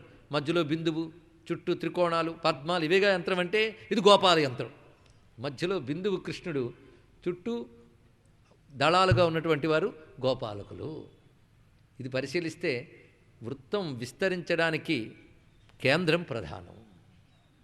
వృత్తం యొక్క పరిధిగంతరికి కేంద్రం ఎలాగ భూమిక అయిందో, ప్రధానమైందో, అదేవిధంగా గోపాలకులకందరికీ ఈయనే ప్రధానం. ప్రతి రేకు కూడా దుద్దుతో అనుబంధం ఉన్నప్పుడే పద్మం. అది తెగితే అవి రేకులు కింద పడాల్సిందే. కనుక ఇవన్నీ ఆయనతో అనుబంధం కలిగి ఉన్నాయని చెప్పడం కోసం దీనిని పద్మం వలె పోల్చాడు. ఇక్కడ ప్రతి రేకుకి దుద్దుతో అనుబంధం ఉన్నట్లు ప్రతి గోపబాలకుడికి కృష్ణునితోనే అనుబంధం. ఇంకా వాళ్ళ తిండి వాళ్ళు తింటున్నా కృష్ణుని చూస్తూనే అది ఆ పని. వాళ్ళు తింటున్న తీరు చూడాలండి. దీనికి అంతటికీ ఫలశ్రుతి చెప్తాడు చివరికి సుఖయోగంతులు. నేను చివరికే చెప్తా, ఉందని మాత్రం తెలుసుకోండి. ఇక్కడ ఈ లీలకి ఎందుకు ప్రత్యేకించి చెప్పాడు? ఏదో ఉందండి ఈ లీలలో. ఈ లీల తలంచుకుంటే సమాధిలోకి వెళ్ళడం ఎందుకు, మళ్ళీ బయటికి రావడం ఎందుకు? రావడమే కాదు, రహస్యం చెప్పకూడదు. ఆయన చెప్తున్నాలే నీ మీద ప్రేమతో అనడం ఎందుకు? ఏదో ఉంది కదా. ఏదో ఉందంటే మరింత శ్రద్ధ పెరుగుతుంది కదా. అలాంటి శ్రద్ధతో వినాలి కదా. విందాం ఇప్పుడు. ఎంత రమ్యంగా ఉన్నదో అది. పైగా వాళ్ళు కూర్చున్న తీరు చూడాలండి. తింటున్నారు ఒక్కొక్కరు. మాటి మాటికి వేలు మడిచి యూరించుచు ఊరగాయలు తినుచుండునొక్కడు. ఒక్కొక్కరు ఒక్కొక్క రకంగా తింటూ ఉన్నారు వారు. పైగా సర్వే మిథో దర్శయంత స్వస్వభోజ్య రుచిం పృథక్ హసంతో హాసయంతశ్చ అభ్యవజహృత్సహేశ్వరా. నవ్వుతూ నవ్విస్తూ తింటున్నట్ట. ఈ దృశ్యాన్ని సుఖయోగేంద్రుడు జానిస్తూ చెప్తే దాన్ని జానిస్తూ పోతన గారు అందిస్తున్నారు. మాటి మాటికి వ్రేలు మడచి ఊరించుచు ఊరగాయలు తినుచుండు నొక్కడు. ఒకడి కంచములోనిదొకడు చెయ్యని మృంగి చూడు లేదని నోరు చూపు నొక్కడు. ఒక్కొక్కరు ఒక్కొక్క రకంగా ఉన్నారు. అందరూ ఒకలా ఉంటారండి అంటే భక్తి ఒకటే కానీ భక్తులు ఒక్కలా ఉండరు. ఒక్కొక్కడు ఒక్కొక్క భావంతో ప్రకటింపబడుతూ ఉంటాడు. ఎవరు జీవలక్షణం వారిది, ఎవరు మనఃప్రవృత్తి వారిది. ఒక్కొక్కరు ఒక్కొక్క రకంగా. ఒకడు తింటూ నేను మంచి భోజనం తెచ్చుకున్నాను తెలుసా, నీకు అది లేదని అలా వేలిని ఇలా కదిలించి ఉడికిస్తున్నట్ట. ఇంకొక ఆయన తాను తెచ్చుకున్న దానికంటే పక్కవాడి కంచంలో రుచిగా ఉంది. వాడు ఏ మరపాటుగా ఉండగానే ఒక్కసారి నోట్లో వేసుకున్నాడు. నీ కంచములో నీదొకడు చెయ్యన మృంగి ఏరా నా తినేసావా అని వీడు చూడగానే చూడు లేదని నోరు చూపు నొక్కడు. నేను తినలేదు కావాలని చూసుకున్నాడు. అప్పటికే లోపలికి వెళ్ళిపోయింది అది. ఇక్కడ ఒక్కొక్కరు ఒక్కొక్క విధంగా. ఇంకొక ఆయన పాపం పక్కవాడి కంచంలో మంచి పదార్థం కనబడింది. అది ఎలాగైనా తినాలనిపించింది. కానీ వాడు చాలా ఏకాగ్రంగా తింటున్నట్ట. ఇప్పుడు అది తీసుకోవాలంటే ఏం చేయాలి? వెంటనే ప్రణాళిక వేశాడు. కృష్ణు చూడుమను చుక్కుకిరించి పరుమ్రోలి మేలి భక్ష్యరాసి మెసబునొక్కడు. వీడు దృష్టి మరల్చాలంటే ఒకటే, కృష్ణుడిని చూసేవా అన్నట్ట. అనగానే వాడు తలెత్తి చూశాడు కృష్ణుడిని. వెంటనే తీసి నోట్లో వేసేసుకున్నాడు. మళ్ళీ తిరిగి చూసేసరికి తిన్నావా అన్నాడు. ఎక్కడ నేను తిన్నాను కావాలంటే నోరు చూడన్నట్ట. ఇలాగా నవ్వునొక్కడు సకుల నవ్వించునొక్కడు ముచ్చటాడునొక్కడు మురియునొక్కడు. ఈ విధంగా వాళ్ళు తింటూ ఉంటే వాళ్ళ మధ్యలో ఆయన తింటున్నాడు. ఈ దృశ్యాన్ని ధ్యానించమంటాడండి సనత్కుమారులు వారు. ఆ దృశ్యాన్ని ధ్యానించు. ఎందుకంటే ఇందులో ఉపాసనా పరంగా చాలా మేలు కలుగుతుంది అంటే సామాన్యులు ఒక్కసారి ఎగిరిపడతారు ఆనందంతో. భక్తులు అవేవి ఆశించరు. ఆ మూర్తిని ధ్యానించడమే చాలు. ఎందుకంటే భక్తవత్సలుడే చల్ది ముద్ద తింటున్న మూర్తిని ఏ భక్తులు వదులుకుంటాడండి? ఇక్కడ ఎంత చక్కగా మనకు సౌలభ్యంగా దొరికాడు. అది కృష్ణావతారం అంటేనే సౌలభ్యావతారము. తలలు పగలగొట్టిన అర్థం కాని వేదాంత రహస్యాల్ని లీలలో దింపి అందంగా అందించేశాడు కనుక సౌలభ్యావతారం. అంత చక్కగా వాళ్ళ మధ్య కూర్చున్నాడు. ఆ రూపం ఎలా ఉన్నదంటే ఇది ధ్యానయోగ్యమైన శ్లోకంగా అందించారు. బిభ్రద్వేణుం జఠరపటయో శృంగవేత్రే చ కక్షే వామే పాణౌ మసృణ కబళం తత్ఫలాన్యంగుళీషు తిష్టన్మధ్యే స్వపరిసుహృదో హాసయన్నర్మభిస్వైః స్వర్గే లోకే మిషతి బుభుజే యజ్ఞభుగ్బాలకేళిః. ఏమి స్వరూపమయ్యా! కడుపున దిండుగా కట్టిన వలువలో లాలిత వంశనాళంబు జొనిపి విమల శృంగంబును వెత్రదండమ్మును జారి రానీక డాచంక నిరికి మీగడము పెరుగుతో మెనవించిన చల్ది ముద్ద డాపల చేతత మనయొ నునిచి చెలరేగి కొసరి తెచ్చిన ఊరుగాయలు వేళ్ల సందులను తా వెలయనిరికి. ఎలా కూర్చున్నాడు చూడండి స్వామి. ముందుగా చక్కటి పంచ కుచ్చులతో కట్టుకున్నాడు కదా, దానికి ఒక నడుం కట్టు పెట్టాడు. ఆ నడుం కట్టు లోపల కడుపున దిండుగా కట్టిన వలువలో లాలిత వంశనాళంబు జొనిపి తన మురళిని ఆ సందులో పెట్టాడు. ఆ తర్వాత చంకలో ఏం పెట్టుకున్నాడంటే విమల శృంగంబును వేత్ర దండంబును, ఆవులను తోలేటువంటి కర్ర, కొమ్ము, బూర, ఈ రెండు ఎడమ చంకలో పెట్టుకున్నాడు. కుడి చేతిలో అమ్మ ఇచ్చినటువంటి చల్ది ముద్ద పెట్టుకున్నాడు. పైగా వామే పాను అవి అక్కడ పట్టుకుని మసృణ కవలం తత్ఫలాన్యంగులీషు, కుడి చేతిలో ఆ చల్ది ముద్ద, పైగా మీగడ పెరుగుతో మేళవించిన చల్ది ముద్ద అది పెట్టుకున్నాడు. ఇక్కడ పెట్టుకుని మధ్యలో నంచుకోవడానికి తత్ఫలాన్యంగులీషు అంటే ఊరగాయలు, చెలరేగి కొసరి తెచ్చిన ఊరగాయలు వేళ్ల సందులను తా వెలయనిరికి అంటే తినడం, అది నంచుకోవడం, ఇలా పట్టుకున్నాడనమాట. అలా పట్టుకుని వాళ్ళందరినీ కబుర్లతో నవ్విస్తూ తాను నవ్వుతూ ఆరగిస్తున్న కృష్ణ పరమాత్మకి నమస్కారము అంటున్నారు పైనుంచి దేవతలు. ఎందుకంటే ఆయన పేరు హరి, హవిస్సులు ఆహరించువాడు గనక హరి అని వైదికార్థం. యజ్ఞరూపుడై సర్వదేవతా స్వరూపుడై ఆయన హవిస్సులు స్వీకరిస్తున్నాడు, హవిస్సులు ఆహరిస్తున్నాడు గనక హరి అని పేరు వచ్చింది. యజ్ఞస్వరూపుడు, యజ్ఞస్వరూపునైనప్పుడు దేవతలందరితో కలిసి హవిస్సులు తీసుకుంటాడు కదా. ఇంద్రాది దేవతలందరూ ఆయనకు దండం పెట్టి కూర్చుంటే వాళ్ళందరితో పాటు యజ్ఞేశ్వరుడైన ఆయన పుచ్చుకుంటాడు. దేవతలతో కలిసి అతి పవిత్రమైన హవిస్సులు ఆరగించే స్వామి గోపబాలకులతో కలిసి చల్లి తింటున్నాడయ్యా, ఎంత అద్భుతమైనటువంటి లీల అని ఆనందపరసులై పేరుండి చూస్తున్నారు. సంగడీల నడుమ చక్కన కూర్చుండి నర్మ భాషణముల నగవు నెరపి యాగభోక్త కృష్ణుడు అమరులు వెరగంద శైశవంబు మెరచి చల్ది గుడిచే, శైశవంబు మెరచి చల్ది గుడిచే. ఏమి వర్ణన! సుఖయోగింద్రుడు ధ్యానంతో దర్శించారు, పోతన గారు ధ్యానంతో తపస్సును పండించుకుని అందించారు. లేకపోతే కళ్ళకు కట్టినట్ల వర్ణనేమిటి! హృదయంలో కృష్ణుని ప్రతిష్ఠ చేసేటట్టు ఆ రమ్యమైన ఛందో విన్యాసం ఏమిటి, ఆ భావ ప్రకటన ఏంటండి! ఇది ఒకటేనా, ఎన్నెన్నెలా అందించాడో ఇప్పటి వరకు తలంచుకుంటే. భీష్ముని పైకి కుప్పించి ఎగసిన గోపాలకృష్ణుని కుండలాల కాంతి గుర్తుందా, చెప్పుకున్నాం. కరిరాజు మొరబెట్ట పరువెత్తు కరివేల్పు ముడి వీడి మూపుపై బడిన జుట్టు, అది గుర్తుందా? గజేంద్రుడి కోసం వెళుతున్నప్పుడు పరమాత్మ ముడివీడి మూపుపై బడిన జుట్టు, దాన్ని వర్ణించాడు పోతన గారు. అక్కడితో ఊరుకోకుండా ఇప్పుడు చేసినది కొసరి చల్దిలి మెక్కు గొల్లపిల్లల వేళ్ల సందు మాగాయ పచ్చడి పసందు, నీకెవరు చెప్పిరయ్యా ఏ రాత్రి కలగంటివయ్యా, రంగు కుంచెతో తీర్చిదిద్ది చిత్రించినావు సహజ పాండితికిది నిదర్శనమటయ్యా అని పోతన గారిని తలుచుకుని కరుణశ్రీ జంజాల పాపయ్య శాస్త్రి గారు నమస్కారం చేసుకున్నారండి. ఇలాంటి పద్యాలు రాయాలంటే ఎంత తీయగా ఉన్నాయో, ప్రతి అక్షరంలో పంచదార ఉందేమో అనిపించింది. ఇక్కడ ముద్దులుగార భాగవతమున్ రచయించుచు పంచదారలో అద్దితివేమ ఘంటము మహాకవి శేఖర, మధ్య మధ్య అట్లద్దక అట్టిటి గీచిన తాటియాకులో పద్యములందు ఈ మధుర భావనలెచ్చట నుండి వచ్చురా. ఖ్యాతి గడించుకున్న కవులందరూ లేరే, అదేమి చిత్రమో పోతనయన్నచో కరిగిపోవు నెడంద.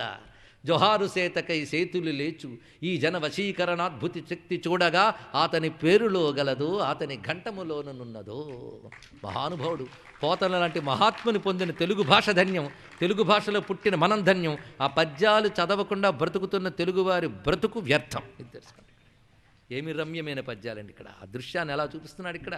యాగభోక్త కృష్ణుడు అమరులు వెర్రగంధ శైశవంబు మెరచి చల్ది గుడిచే. ఆ విధంగా పైగా భారతైవం వత్సపేషు భుంజానేషు అచ్యుతాత్మసు, ప్రతి శబ్దములు చూడండి, అచ్యుతాత్ములు వీళ్ళందరూ కూడా.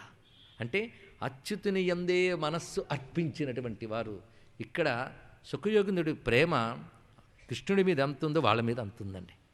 వాళ్ళ అచ్యుతుడికి మనస్సును అర్పించిన వారయ్యా. ఓ భారత అంటే భరతవంశీయుడైనటువంటి పరీక్షణ్ మహారాజా, ఆ మహానుభావుడు అచ్యుతాత్ములైనటువంటి ఆ బాలకులు తింటూ ఉంటే వాళ్ళతో కబుర్లు ఆడుతూ ఉండగా ఈ లోపల చుట్టూ మేస్తున్న దూడలు కనబడలే.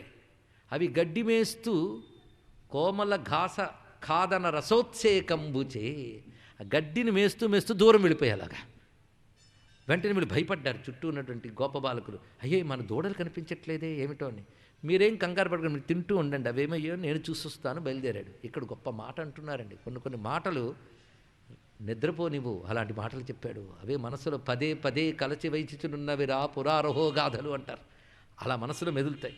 తాన్ దృష్ట్వా భయసంత్రస్తాన్ ఊచే కృష్ణోస్య భయం. భయపడుతున్న వాళ్ళకి భయపడకండి అన్నట్ట. ఎందుకంటే ఆయన పేరు భయం. ఎంత రమ్యమైన మాట. భయం అంటే భయాలకే భయమైన కృష్ణుడు అని అర్థం. ఇక్కడ ఆయనకి భయాలంటే భయాలకి ఆయనంటే భయం. ఆయనుంటే మనకేం భయం? ఎంత రమ్యమైన మాట. అభయస్వరూపుడని చెప్పడం. అందుకే భయం. అలాంటి స్వామి వాళ్ళందరికీ అవేమయ్యో నేను చూసొస్తాను బయలుదేరాడు. ఆ దూడలను వెతుకుతున్నాడు. ఎక్కడికి వెళ్ళాడు? ఈ లోపల బ్రహ్మదేవుడు చూస్తున్నాడు పైనుంచి. ఏం చేస్తున్నాడా చూద్దామని వచ్చాడు కదా, దూడల్ని వెతుక్కోవడం చూశాడు.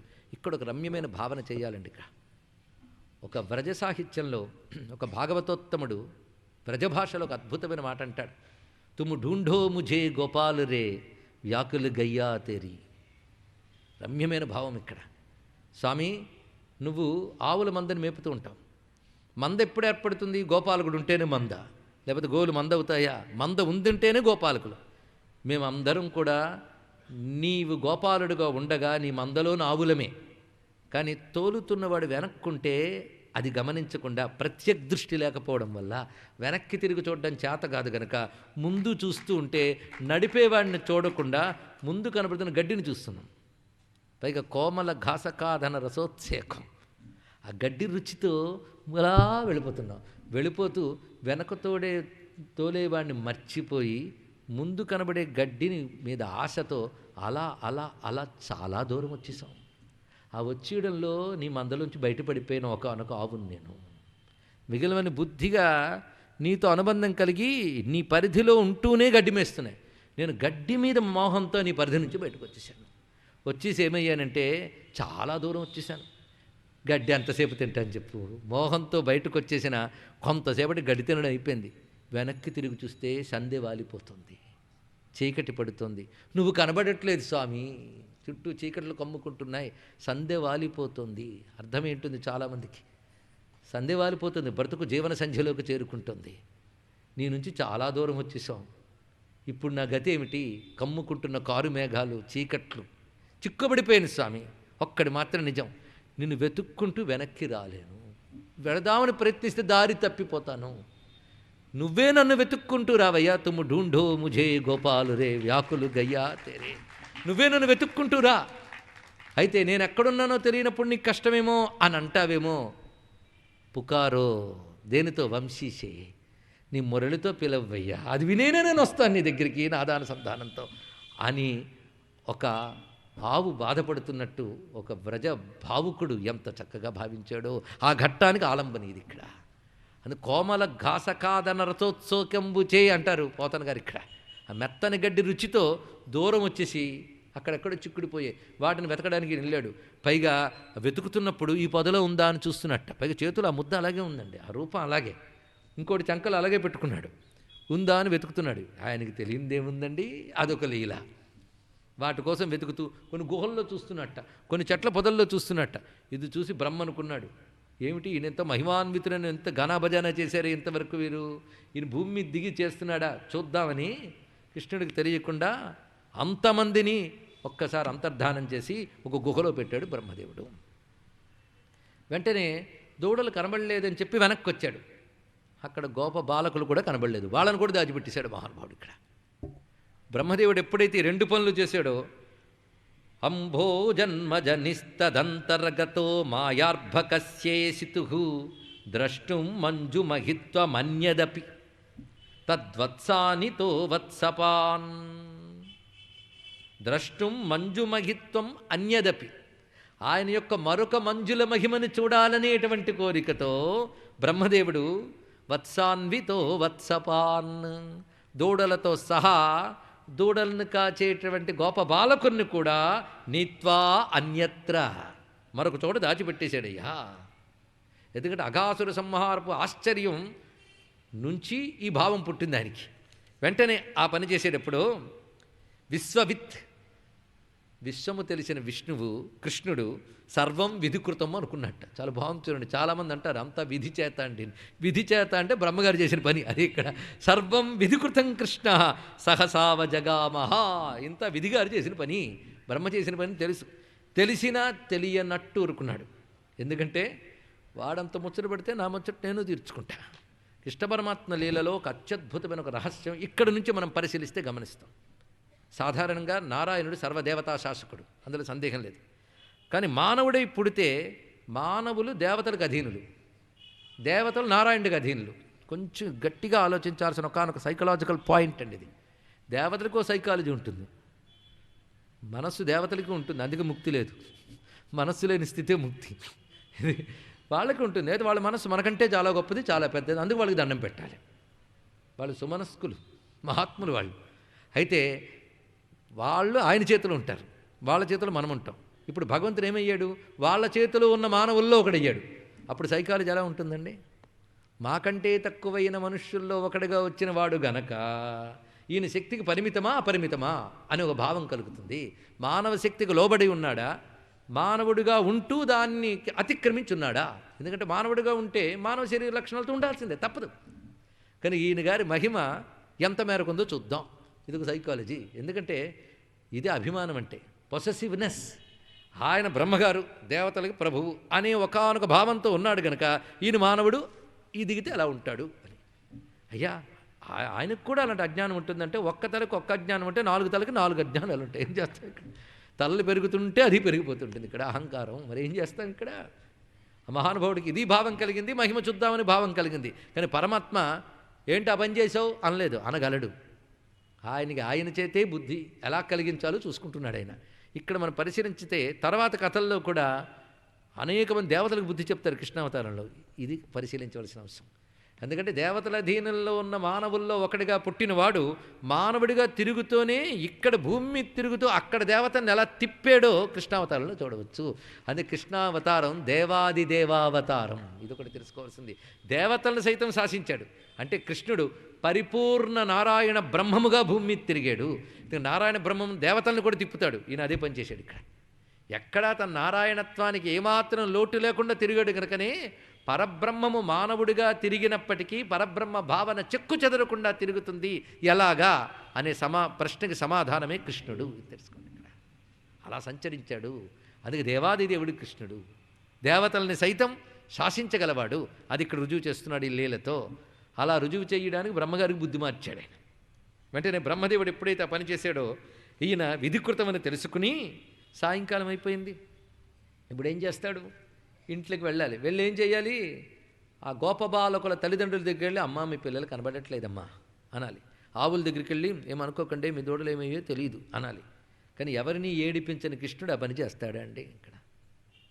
వెంటనే అన్ని గోపబాలకులుగా తానే మారాడు, అన్ని లేగదూడలుగా తానే మారాడు. అత్యద్భుతమైన తత్వం ఇందులో ఉందయ్యా అన్నాడు. స్వయమాత్మాత్మగోవత్సాన్ ప్రతివార్యాత్మవత్సపై క్రీడన్నాత్మవిహారైశ్చ సర్వాత్మ ప్రావిశద్వ్రజం. ఎన్ని రకాల ఆత్మలు ఉన్నాయో ఇందులో చూడండి. ఇక్కడ స్వయంగా తానే ఆవుదూడలై వాటిని కాసే గోపబాలకులై తానే తనతో విహరించి క్రీడిస్తూ, ఈ రూపాన్ని ఒక్కసారి భావిస్తే ఎంత మధురమండి. ఇక్కడ తానే వాటిని తోలి సర్వము అయి గోకులంలో ప్రవేశిస్తున్నాడు. ఈ రూపాన్ని చూడాలి. ఈ రూపాలు మారినప్పుడు ఎలా ఉన్నాడు ఇక్కడ ఆలోచించమని చెప్తూ ఒకానొక ఉపనిషత్ మంత్రాన్ని సూచించారు శంకర భగవత్పాదులు వారు. అది మనం చూడాలి. ఉపనిషత్ తత్వం భూమిపై ప్రకటింపబడితే దాని పేరు కృష్ణలీల. ఈ వాక్యం గుర్తుపెట్టుకోండి. ఒక 100,000 ఉపనిషత్తులు కృష్ణలీలంటే అది కృష్ణలీలాస్వాదనము చేసినటువంటి వారు ఉపనిషత్ చర్చలు అక్కర్లేదు. అది ఉపనిషదర్థములు కలేని బద్ధం. అది రహస్యం, అది కవితాభివ్యక్తి కాదు, అది సత్యాన్ని అందంగా చెప్పిన తీరు. అది తెలుసుకోవాల్సినది. యథాగ్నే స్ఫులింగా వ్యుచ్చరింతి తథా ఆత్మనః సర్వే లోకా సర్వే దేవా అంటూ బృహదారణ్యకోపనిషత్తుల మంత్రం ఇక్కడ కనబడుతుంది. అది ఎలాగంటే అగ్ని నుంచి నిప్పు రవ్వలు వస్తాయి. అదేవిధంగా పరమాత్మ నుంచి సర్వలోకములు సర్వభూతములు ప్రకటింపబడ్డాయి నిప్పు నుంచి రవ్వల వలె. ఈ మాట చెప్పడంలో ఉద్దేశం ఏంటంటే ప్రతి రవ్వలో ఏముంది? నిప్పే ఉంది. నిప్పే లేకపోతే రవ్వ అనే ఉనికే లేదు. కనుక ప్రతి రవ్వలో నిప్పే ఉంది. అలాగే పరమాత్మ నుంచి ప్రకటింపబడిన సర్వలోక సర్వదేవ సర్వప్రాణుల యందు ఆయన నిప్పు రూపంగా సచ్చిద్రూపంగా తాను వ్యాపించున్నాడు అని చెప్పడం కోసం ఉపనిషత్తా మంత్రం చెప్పింది. అది సత్యం చేసాడు ఇక్కడ అన్నారు. నిప్పు నుంచి రవ్వలు వచ్చినట్టు తన నుంచి అనేక రూపాలను సృష్టించాడు ఒక్కసారి. ఆ సృజింపబడ్డ రూపములు ఎలాగ ఉన్నాయంటే ఇదివరకు వారు ఎలా ఉన్నారో అలా ఉన్నాయి. ఇది ఎవరికైనా సాధ్యమేనా? ఇది చూడాలి. ఆయనతో వేల కొలది లేగలున్నాయి, అనేక మంది గొప్ప బాలకులు ఉన్నారని వర్ణిస్తున్నాడు. అన్ని రూపాలు తను ధరించాడు. ధరించినప్పుడు ఇదివరకు వారు ఎలా ఉన్నారో అలాగే ఉన్నాయట. ఒకటి కుంటుతూ నడవచ్చు, ఒకటి పరుగులు తీయొచ్చు, ఒకటి దుమకచ్చు. అప్పుడు అవి ఎలా ఉన్నాయో ఇప్పుడు వాటి రూపం ధరించినప్పుడు తాను అలాగే ఉన్నాడు. ఒకటి నలుపు, ఒకటి ఎరుపు, ఒకటి తెలుపు, మళ్ళీ వాటిలో రంగులు మచ్చలు తేడాలు అవన్నీ ఏమీ చెక్కు చెదరలేదు. ఇదివరకు ఏ ఏ రంగుల తాళ్లతో గంటలు కట్టుకున్నాయో ఆ గంటల యొక్క పరిమాణము, ఆ తాళ్ల యొక్క వర్ణములు పరిమాణము ఏమీ చెక్కు చెదరలేదు. చూడండి ఇక్కడ ఆ కొమ్ములకు చేసిన అలంకారాలు, గిట్టలకు చేసిన అలంకారాలు అలాగే ఉన్నాయి. మళ్ళీ అక్కడున్న గోపబాలకులు ఒక్కొక్కరు ఒక్కొక్క రంగు వస్త్రం, కట్టిన తీరు వేరు, ముఖాల తీరు వేరు, కనుముక్కలు తీరు వేరు, నడిచే తీరు వేరు, వాళ్ళు తెచ్చుకొచ్చినటువంటి చల్ది మూటలు వేరు, వాళ్ళు పట్టుకొచ్చిన వేణువులు కొమ్ముబూరాలు వేరు. కానీ అవన్నీ అథాతథంగా ఉన్నాయి. ఇది ఎవరి వల్ల సాధ్యం అండి? ఇక్కడ వాళ్ళు ఎలా ఉంటారో గుర్తు తెచ్చుకుని వాళ్ళలా వేద్దామని ప్రయత్నించేవాడు ఎంత కష్టం. కానీ ఒక్కటి మార్పు లేకుండా వచ్చేయట. ఎందుకంటే వాళ్ళు దేహములతో వాళ్ళు ఉన్నప్పుడు ఎవడు అంతర్యామిగా ఉంటూ వాళ్ళని నడిపిస్తూ వాళ్ళ దేహముల యందు చైతన్యముగా వ్యాపించాడు వాడు కృష్ణుడు. కాబట్టి వాడికి తెలుసు ఎవరేమిటో. అందుకు అదే విధమైన రూపంతో తీసుకొచ్చాడు. అందుకే ఇది మిరాకిల్ కాదు, ఈశ్వర భావ ప్రకటనం. మాటి మాటికి చెప్తున్నాం ఇక్కడ. రూపం రూపం ప్రతి రూపో బభూవ, చాలా రమ్యమైనటువంటి మాట. ఆ మంత్రాన్నే తీసుకుని అఖిల రూపులు తన రూపమైన వాడు ఆది మధ్యాంతములు లేక అడరువాడు. అన్ని రూపములు ధరించాడు. ఏమాత్రం ఎక్కడ కించిత్ కూడా భేదము లేని విధంగా కరముల్ పాదములున్ శిరంబులవలగ్నంబుల్ ముఖంబుల్ భుజాంతరముల్ ముక్కులు కన్నులున్ శ్రవణముల్ దంతాదులున్ దండకాంబర సృగ్వేణు విషాన భూషణ వయోభూష గుణాఖ్యాన తత్పరతల్ వీడ్వడకుండ దాల్చె విభుడు వీడ్వడకుండ దాల్చె విభుడు ఆ వత్సార్భకాకారముల్ వత్స అర్భకాకారములు ధరించి తిరుగుతున్నాడు. ఎంత ఆశ్చర్యం! ఆయనగా ఆశ్చర్యమే ఉందయ్యా అంటున్నాడు సుఖయోగింద్రుడు. రూపంబులెల్లనగు బహురూపకుడట బాలవత్స రూపంబులతో ఏ పారుటేమి చోద్యము రూపింపగ అతనికితర రూపము గలదే రూపింపగ అతనికితర రూపము కలదే. ఆయన కానిదేముందయ్యా చెప్పు. ఆయనిస్తేనే జీవులకు రూపాలు వస్తున్నాయి. వారి వారి కర్మల కొద్దీ ఆయా జీవులకు ఆయా రూపములిచ్చి ఆయా రూపములను నడిపిస్తూ ప్రవర్తింపజేసేటువంటి వాడే కాలస్వరూపుడై ఏ రూపం ఎంతకాలం ఏ రూపంతో ఉండాలో నిరూపించేవాడే. అటువంటి వాడికి ఏ రూపం ఏంటి తెలియదయ్యా. అలా భాషించడంలో ఆశ్చర్యం లేదు. అలా భాషించాడు ఆ స్వామి. చిత్రం ఏంటంటే ఇదివరకు గోప బాలకులు వేరు, వాళ్ళు కట్టిన వస్త్రాలు వేరు, వారు పట్టుకున్న వస్తువులు వేరు. ఇప్పుడు ఆ గోప బాలకులు కృష్ణుడే, ఆ వస్త్రములు కృష్ణుడే, వారు పట్టుకున్న వస్తువులు కృష్ణుడే, ఆ ఆవులు కట్టుకున్నటువంటి మువ్వలు కృష్ణుడే. ఏ కృష్ణుడు కానిది లేదు. ఆఖరికి గోపబాలకుల నడుమ వాళ్లతో పాటు గోవులను తోలుతున్నవాడు కృష్ణుడే. ఈ దృశ్యాన్ని ఒక్కసారి భావించండి. తోలబడుతున్న గోవులు, తోలుతున్న గోపాలకులు, వాళ్ళని తోలుతున్న గోపాలకృష్ణుడు, అన్నీ కలిపి కృష్ణుడే. ఇప్పుడు తెలియని వాళ్ళు అనుకోవచ్చు దూడలు గోపాలకులు కృష్ణుడు, మనకు తెలిసిపోయింది కదా. ఇప్పుడు చూడండి ఎంత బాగున్నదో. మరలుపు మనయడి కర్తయు మరలించు కుమారకులును మరలెడి క్రేపుల్ పరికింపదానయై హరి మరళంజన లీలతోడ మందకు నదిపా. ఎటువంటి రూపమండి! ఎదురుగా దూడలు, వెనక గోపబాలకులు, వాళ్ళ మధ్యలో వాళ్ళ వెనక ఉన్నవాడు కృష్ణుడు.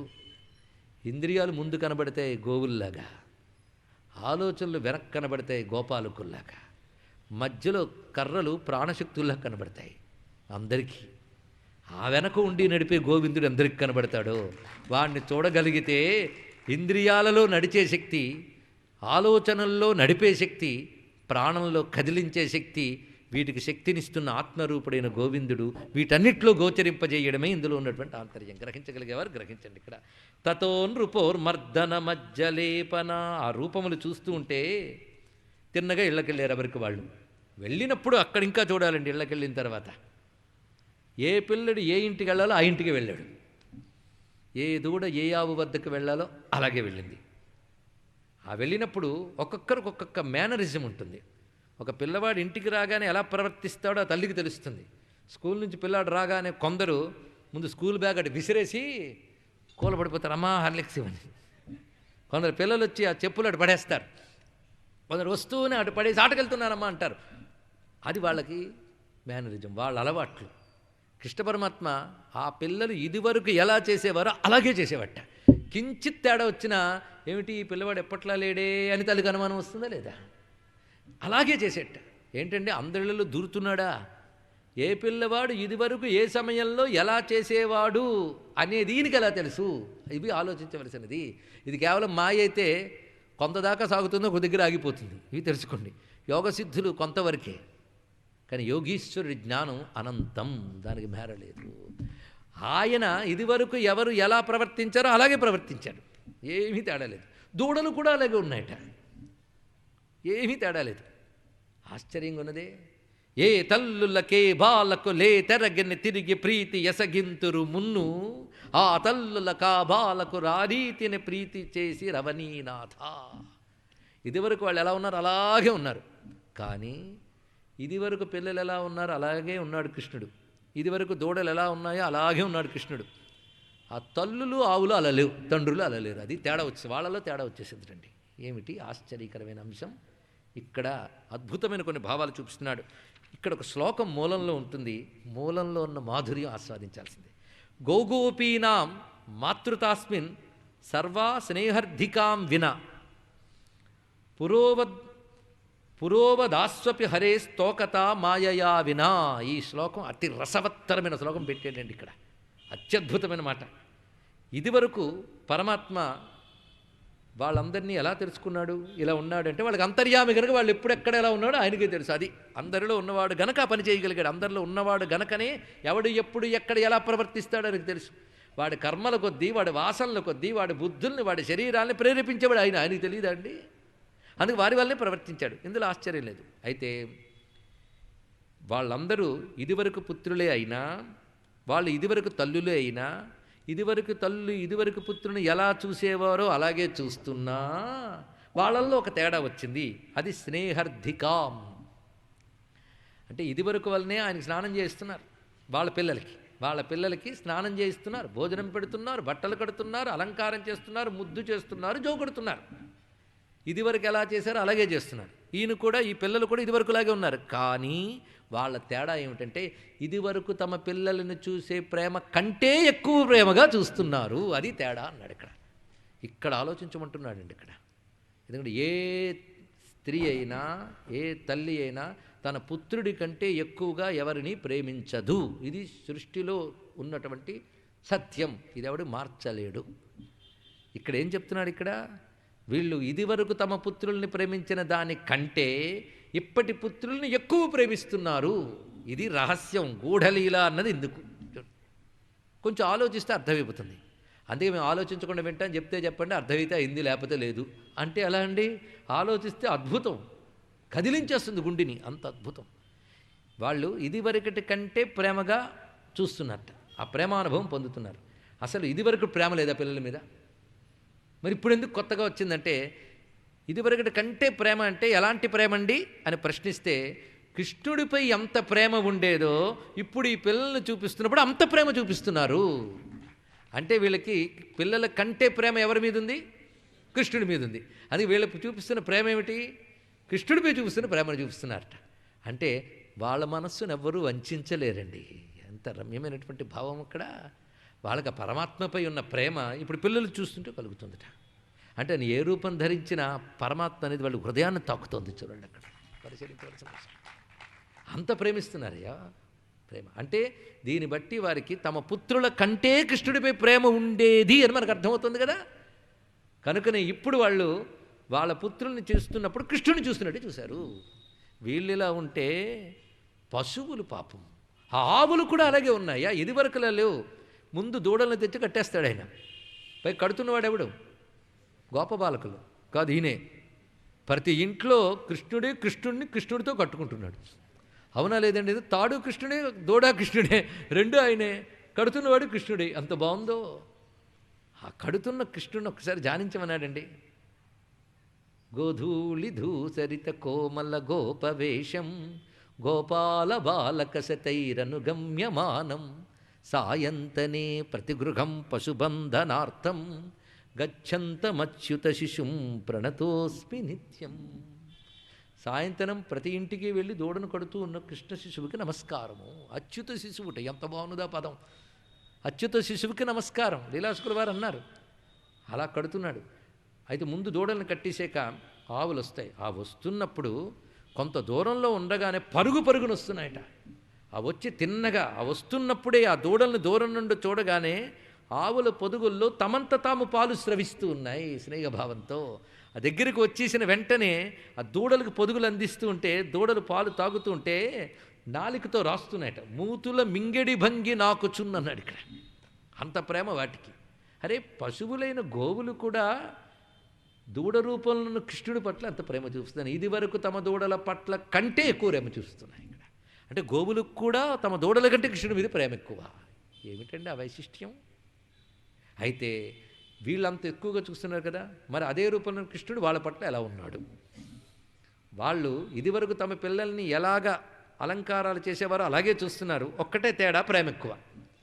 ఇదివరకు పిల్లలు తల్లిదండ్రుల పట్ల ఎలా ఉండేవారో అలాగే ఉంటున్నాడు కృష్ణుడు. ఒక్కటే తేడా, వాళ్ళకి తమ తల్లిదండ్రుల పట్ల ఆసక్తి ఉండేది, ఈయనకి ఎవరి మీద ఆసక్తి లేదు.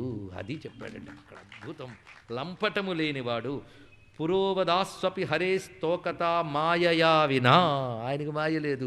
ఆయన ఇది నా అమ్మ, ఇది అమ్మ, తండ్రి అని అంటుకోడు దేనికి. వాళ్ళలాగే ప్రవర్తిస్తున్నారు, దేనికి అంటుకోవట్లేదు. వీళ్ళు వాళ్ళ పిల్లలతో ప్రవర్తిస్తున్న ప్రేమ ఎక్కువగా ప్రకటిస్తున్నారు. చూసారా, పరమాత్మ అంటకుండానే అనుగ్రహించడం ఆయనకే తెలుసండి. అది రమ్యమైన భావన.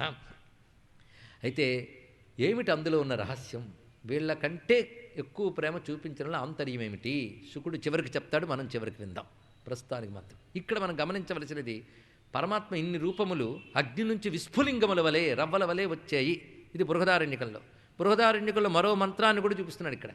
ఇన్ని రూపాలు ధరించినప్పుడు నిజంగా ఒక హీరో గారికి, నాయన నువ్వు బిచ్చగాడి వేషం వేయాలి ఈ సినిమాలో అన్నారనుకోండి, నా ఇమేజ్ దెబ్బతింటుందేమో, ప్రజలందరూ నచ్చరేమో, సూట్ వేసుకుని అడుక్కోవచ్చా అంటాడు. వెంటనే దాని మీద చర్చ. పర్వాలేదండి మీరైతే అడుక్కోవచ్చు అంటారు. ఇలాగ ఒక చిన్న హీరో గారే బిచ్చగాడి వేషం వేసుకోవడానికి తన స్థితి నుంచి తాను దిగడానికి ఇష్టపడ్డే జగత్తుని నడిపే హీరో గారు ఇన్ని వేషాలు చక్కగా వేశాడండి. ఏం అనుకోకుండా వేశాడు చూడండి. అసలు హీరో గారు ఆయన. ఎందుకంటే ఆ హీరోకి హీరో దేహం మీద ఉన్న అభిమానం ఈయనకి ఏ దేహం మీద లేదు, ఆయన మీద లేదు. తెలుసుకోండి ఇక్కడ. ఎందుకంటే దేహమే ఆయన కాదు. అందుకే ఆయన అందరి యందు సమముగా ఉంటాడు. ఆయనకు అలవాటే ఇది. ఆత్మరూపుడే అందరిలో సమంగా ఉన్నవాడు అందరి రూపాలు ధరించడంలో సమంగానే ఉంటాడయ్యా అన్నారు. ఎందుకంటే ఇక్కడ బృహదారణ్యక మంత్రం తీసుకోమన్నాడు. సమప్లుష్టినా సమో మశకేన సమో నాగేన సమో నేన సర్వేనా. బృహదారణ్యకంలో మంత్రం అంటే ఏనుగు యందు, దోమ యందు, సునకమునందు అన్నిటి యందు సమముగా వ్యాపించిన వాడు గనక సమదృష్టి ఆయనది. అందుకే ఏ రూపమైనా ఆయనకు సమమే. కనుక ఎటువంటి రూపమైనా ధరిస్తాడు. పొట్టు రూపం ధరిస్తాడు, పొడుగు రూపం ధరిస్తాడు. అది కుంటుతూ వెళ్ళేవాడు రూపం ధరించగలడు, నత్తి మాట్లాడేవాడు రూపం ధరించగలడు. అంతేగాని నేను చాలా గొప్ప మాటకారిని, నేను నత్తివాడి వేషం ధరిస్తాను అనడు ఆయన. ఎందుకంటే సమబుద్ధి కలవాడు, సమత్వంగా వ్యాపించినవాడు కనుక అక్కడ రెండు చూపించాడు. పరమాత్మ అన్ని రూపములు ధరించడం ఒకటి, అన్నిటి యందు సమముగా ఉండుట ఒకటి, రెండు చూపించాడు అయ్యా ఆ లీలలో. ఇక మూడవది అది చివరికి శుకుడు చెప్తాడు. అది బృహదారణ్యక మంత్రమే. కనుక బృహదారణ్యక ఉపనిషత్తు భావమంతా ఈ లీలలో ఉన్నదయ్యా. ఒక్కొక్క ఉపనిషత్ భావం ఒక్కొక్క లీలలో మనం చూడవచ్చు. అది ఒక పరిశోధనాంశం మొత్తానికి. ఇంత రమ్యమైన విషయం ఇక్కడ దాగి ఉన్నది. అందుకే ఇది రహస్యలీల అన్నాడు. ఉపనిషత్తుకే రహస్య విద్య అని అర్థం. అందుకే ఇది రహస్యలీలే. ఇప్పుడు మొత్తానికి ఏం జరిగింది? హాయిగా ఉంది. ఈ హాయి వాళ్ళు అనుభవిస్తున్నారు. తల్లులు, తండ్రులు, గోవులు వీళ్ళు అనుభవిస్తున్నారు. ఎంతకాలం? ఒకరోజో 2 రోజు కాదు, ఏడాది కాలం. ఏడాది జరిగిపోయిందండి. బ్రహ్మకు క్షణం, అది త్రుటిట, ఒక త్రుటి కాలం. ఆయన అలా పెట్టి ఇలా చూద్దామని వచ్చాడు అంతే. ఇక్కడ జరిగిపోయింది మొత్తం. ఎంత? ఏడాది కాలం జరిగిపోయింది. ఏడాది కాలం ఇదే రొటీన్, ఏమీ తేడా లేదు. పొద్దున్నే లేస్తున్నారు అందరూ గోపాలకులా, కృష్ణుడే. లేస్తున్నాడు, లేపుతున్నాడు, గోవులను దూడల్ని తనను తానే పట్టుకెళ్తున్నాడు, మేపుతున్నాడు, మళ్ళీ తెస్తున్నాడు, తనను తానే కడుతున్నాడు. ఇలా ఏడాది కాలం జరిగిపోయింది చక్కగా. ఎంత బాగున్నదో. వ్రజౌకషాం సతోకేషు స్నేహవల్యాబ్దమన్వహం శనైర్నిస్సీమవృదే యథా కృష్ణే త్వపూర్వవత్. వాళ్ళ ప్రేమ ఎలా ఉన్నదంటే ఆ ప్రేమ ప్రవాహం హద్దులు లేనంతగా దినదినాభివృద్ధి సాగింది. ఇది లోకంలో ప్రేమలు ఎలా ఉంటాయంటే 2 రోజులు చూసి ఆహా ఓహో అంటారు, 3వ రోజు నుంచి అయ్యో అంటారు. అంతే. మొదలు బాగుంది, తర్వాత పర్వాలేదు, ఎంతసేపు చూస్తామండి. ఇవి డిగ్రీస్. కానీ భగవత్ ప్రేమ దినదినాభివృద్ధి సాధించింది. అలా ఉంది. శనైర్నిశ్చీమ వృదే, క్రమక్రమంగా అవధి లేని ప్రేమగా మారిపోయింది. ఇలా స్వామి ఇత్తం ఆత్మాత్మనాత్మానం వత్సపాలమిషేణుత. ఆత్మాత్మానాత్మానం అంటే ఆత్మ ఆత్మన ఆత్మానం, తాను తనచే తనను కాపాడువాడై, తాను తన చేత తనను కాపాడుకుంటూ వత్సపాల మిషేన వనగోష్ఠయో వర్షం చిక్రీడే. అలా ఏడాది పాటు విహరించాడు స్వామి. ఎంత అద్భుతమైన అంశం ఇక్కడ. ఒకసారి గోవర్ధనగిరి సమీపంలో ఈ ఏడాది చివరికి వచ్చేటప్పటికల్లా ఆశ్చర్యకరంగా ఈ దూడలు అక్కడ తిరుగుతూనే గోపాలకులు అక్కడే ఉన్నారు. అక్కడికి కొంత దూరంలో గోపాలకులు ఆవులను మేపుతున్నారు. కొంత దూరంలో సరిగ్గా ఈ మంద ఆ మంద దగ్గరికి వచ్చాయి. అంటే లేగల మంద ఆ ఆవుల మంద దగ్గరికి వచ్చాయి. ఎప్పుడైతే లేగల దగ్గరికి వచ్చాయన్న వాసన ఆవులకు తెలిసిందో ఆ మేత మేస్తున్న ఆవులు ఈ లేగల దగ్గరికి పరుగున వచ్చేస్తాయి. వాటి వెనకాలి గోపాలకులు పరిగెడుతున్నారు, వాడు కంట్రోల్ చేయలేక.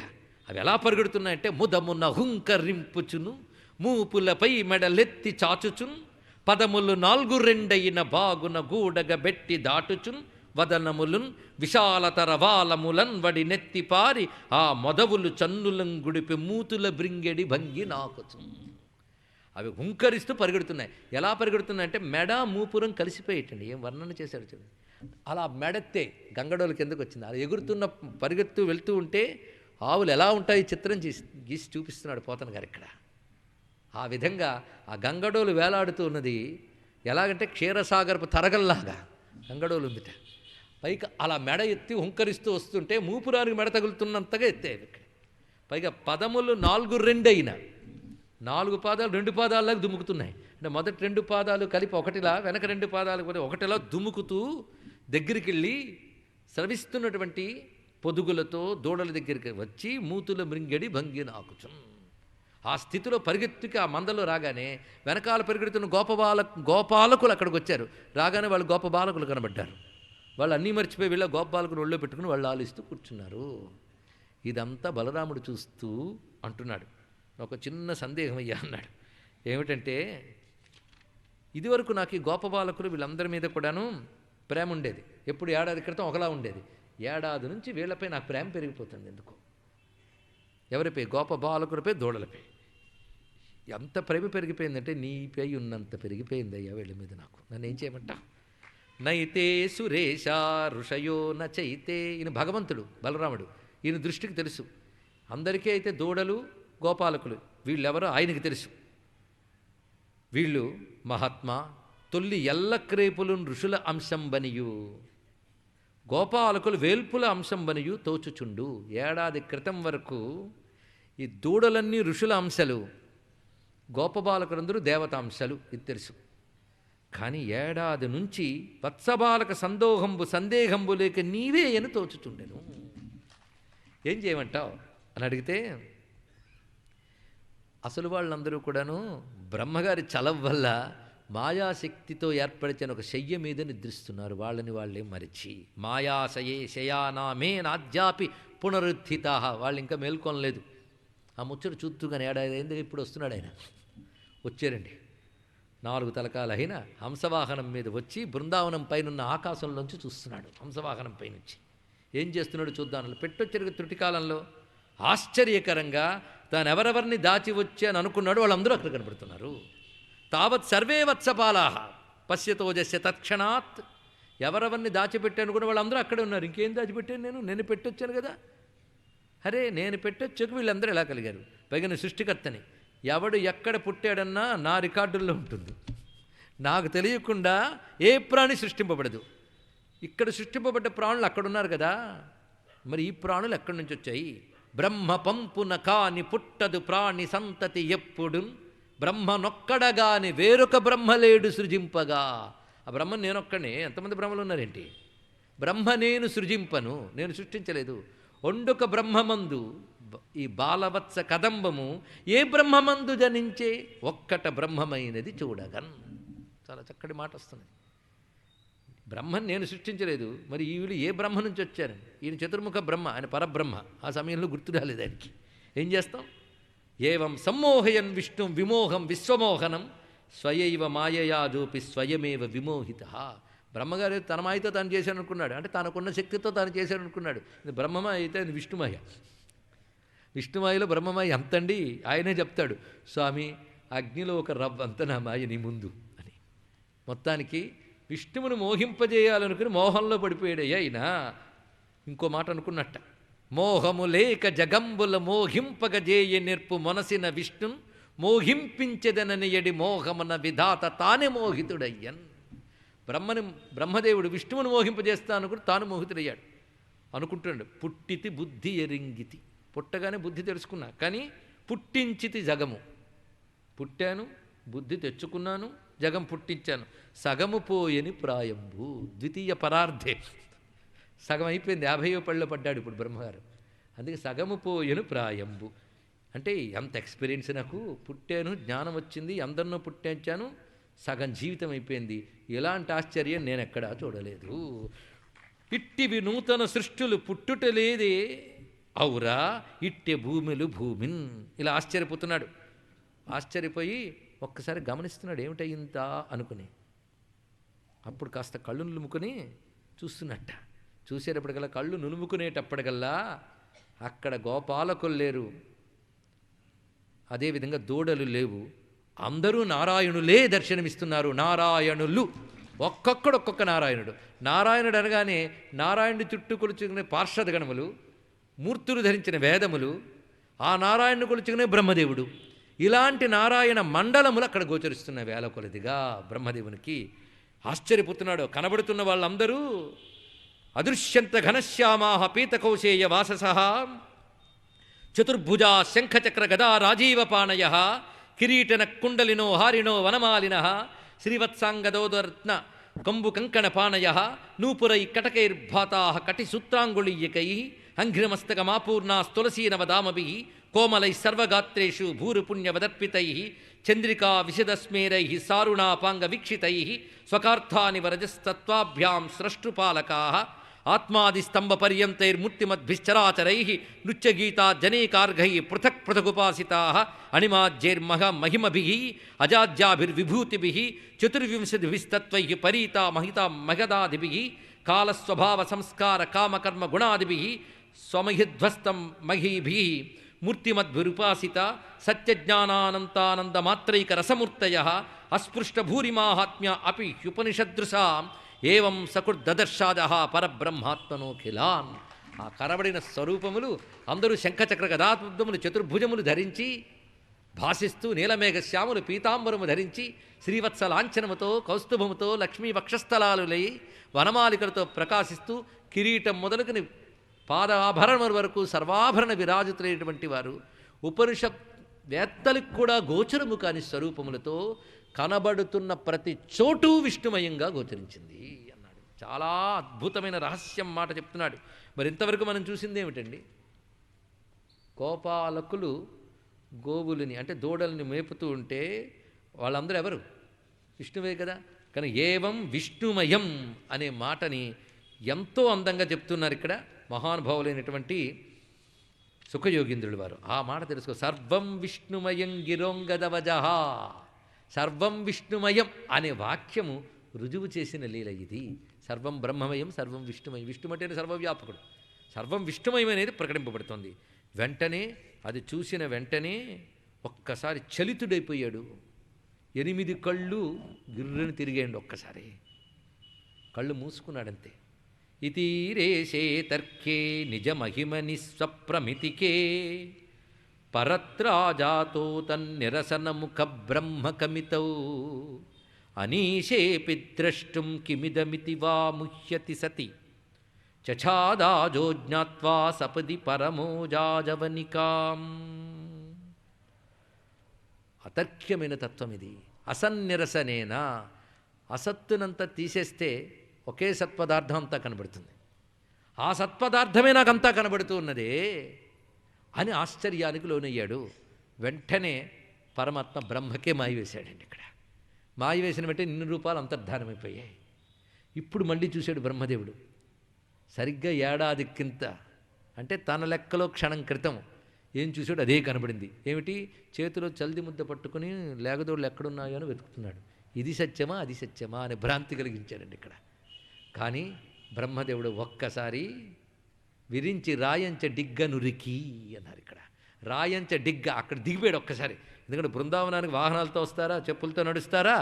అందుకే మహానుభావుడు అక్కడి నుంచి ఒక్కసారి దిగిపోయి వచ్చాడు. దిగి వస్తూ బృందావనంలోకి ప్రవేశించాడు. ఎలాంటి బృందావనం అంటే తత్రోద్వహత్ పశుపవంశ శిశుత్వ నాట్యం బ్రహ్మాద్వయం పరమనంతమగాధబోధం వత్సాన్ సఖీనివ పురా పరితో విచిన్వదేకం సపాణి కవళం పరమేష్ట్య చష్టా. ఆ బృందావనం గొప్పతనం ఏంటంటే అంటే ఎత్ర నైసర్గ దుర్వైరా సహాసన్నం మృగాదయ. కృష్ణ పరమాత్మ ఉనికి చేత ఆ ప్రాంతంలో సహజ వైరాలు కూడా లేవు, క్రోధాది వికారములు లేవు. బృందావనం జనాజివ్య ద్రుమాకీర్ణం సమాప్రియం. అటువంటి పరమపావైన బృందావనంలోకి ఆనందభరితుడు అడుగుపెట్టాడు బ్రహ్మదేవుడు.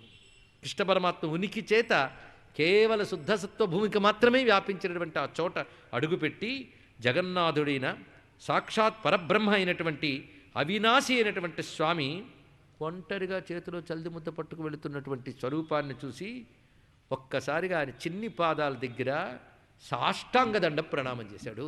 మొత్తానికి హిరణ్యవర్ణుడు కదా, బంగారు రంగుతో ఉంటాడు, బంగారు కిరీటం పెట్టుకున్నాడు. ఎవరు? బ్రహ్మదేవుడు. ఆయన పడ్డం ఎలా పడ్డాడంటే ఒక బంగారు బెత్తం పడ్డట్టు పడ్డాడయ్యా అన్నారు. ఇక్కడ సాష్టాంగ దండ ప్రణామం కదండి, బెత్తం పడ్డట్టు పడ్డాడు. మొత్తం సపాటుగా శరీరమంతా సాగిలపడి దండం పెట్టాడు. పృథ్వ్యాం వపు కనకదండమివాభిపాత్య స్పృష్ట్వా చతుర్ముకుటకోటిభిరంఘ్రియుగ్మం నత్వా ముదశ్రుసుజలైరకృతాభిషేకం. పైగా దండం పెట్టేటప్పుడు ఒక తల కిరీటం పాదాలకు తగిలించి అది పక్కకి తిప్పి మరొక తల కిరీటం తగిలిస్తూ 4 తలలు తగిలించి ప్రయత్నం చేస్తూ 4 తలల 8 కళ్ళ నుంచి ఆనందాశ్రములతో కృష్ణుని 2 పాదాలు తడిపాడంట మహానుభావుడు. ఆ తడిపి ఒక్కసారి ఉత్థాయ లేచి కృష్ణుని చూశాడు. చూసిన వెంటనే అద్భుతమైన రూపం చూసి నిలవలేక మళ్ళీ దండం పెట్టాడు. దండం పెట్టినప్పుడు రూపం చూడలేకపోతున్నానని మళ్ళీ లేచాడు. లేచిన వెంటనే దండం పెట్టాలనిపించి మళ్ళీ పెడుతున్నాడు. పెట్టిన వెంటనే మళ్ళీ చూడాలనిపించి లేస్తున్నాడు. ఎన్ని మార్లు ఉత్థాయ ఉత్థాయ కృష్ణస్య చిరస్య పాదయోపతన్ ఆస్తే మహిత్వం ప్రాగ్దృష్టం స్మృత్వా స్మృత్వా పునః పునః. వాళ్ళకేదో మహిమ చూపించో వాళ్ళు పాడారు, నాకు ఏదైనా చూపిస్తావని ఆశపడితే ఎవడికి చూపించిన మహిమ నాకు చూపించేవయ్యా స్వామి, ధన్యుణ్ణయ్యాను అని ఒళ్ళు పులకించి నమస్కారం చేస్తున్నాడు.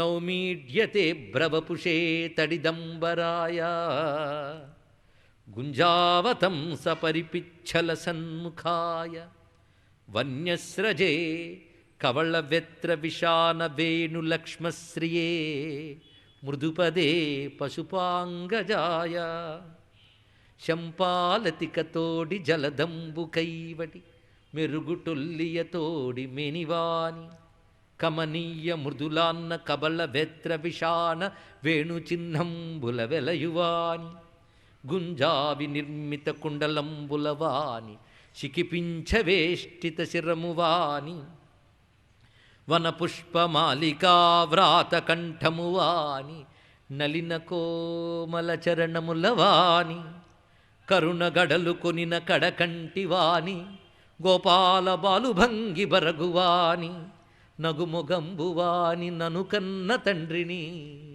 నగుమొగంబువాని ననుగన్న తండ్రిని నిన్ను భజింతు మృక్కి నీరజాక్ష నిన్ను భజింతి మృక్కి నీరజాక్ష అని తన్మయుడైన బ్రహ్మదేవుణ్ణి అలాగే చూస్తూ బ్రహ్మదేవుడు 8 కళ్ళుతో ఆనందంగా చూస్తున్నటువంటి ఆ కృష్ణమూర్తిని అలాగే దర్శిస్తూ నమస్కరిస్తూ స్వస్తి.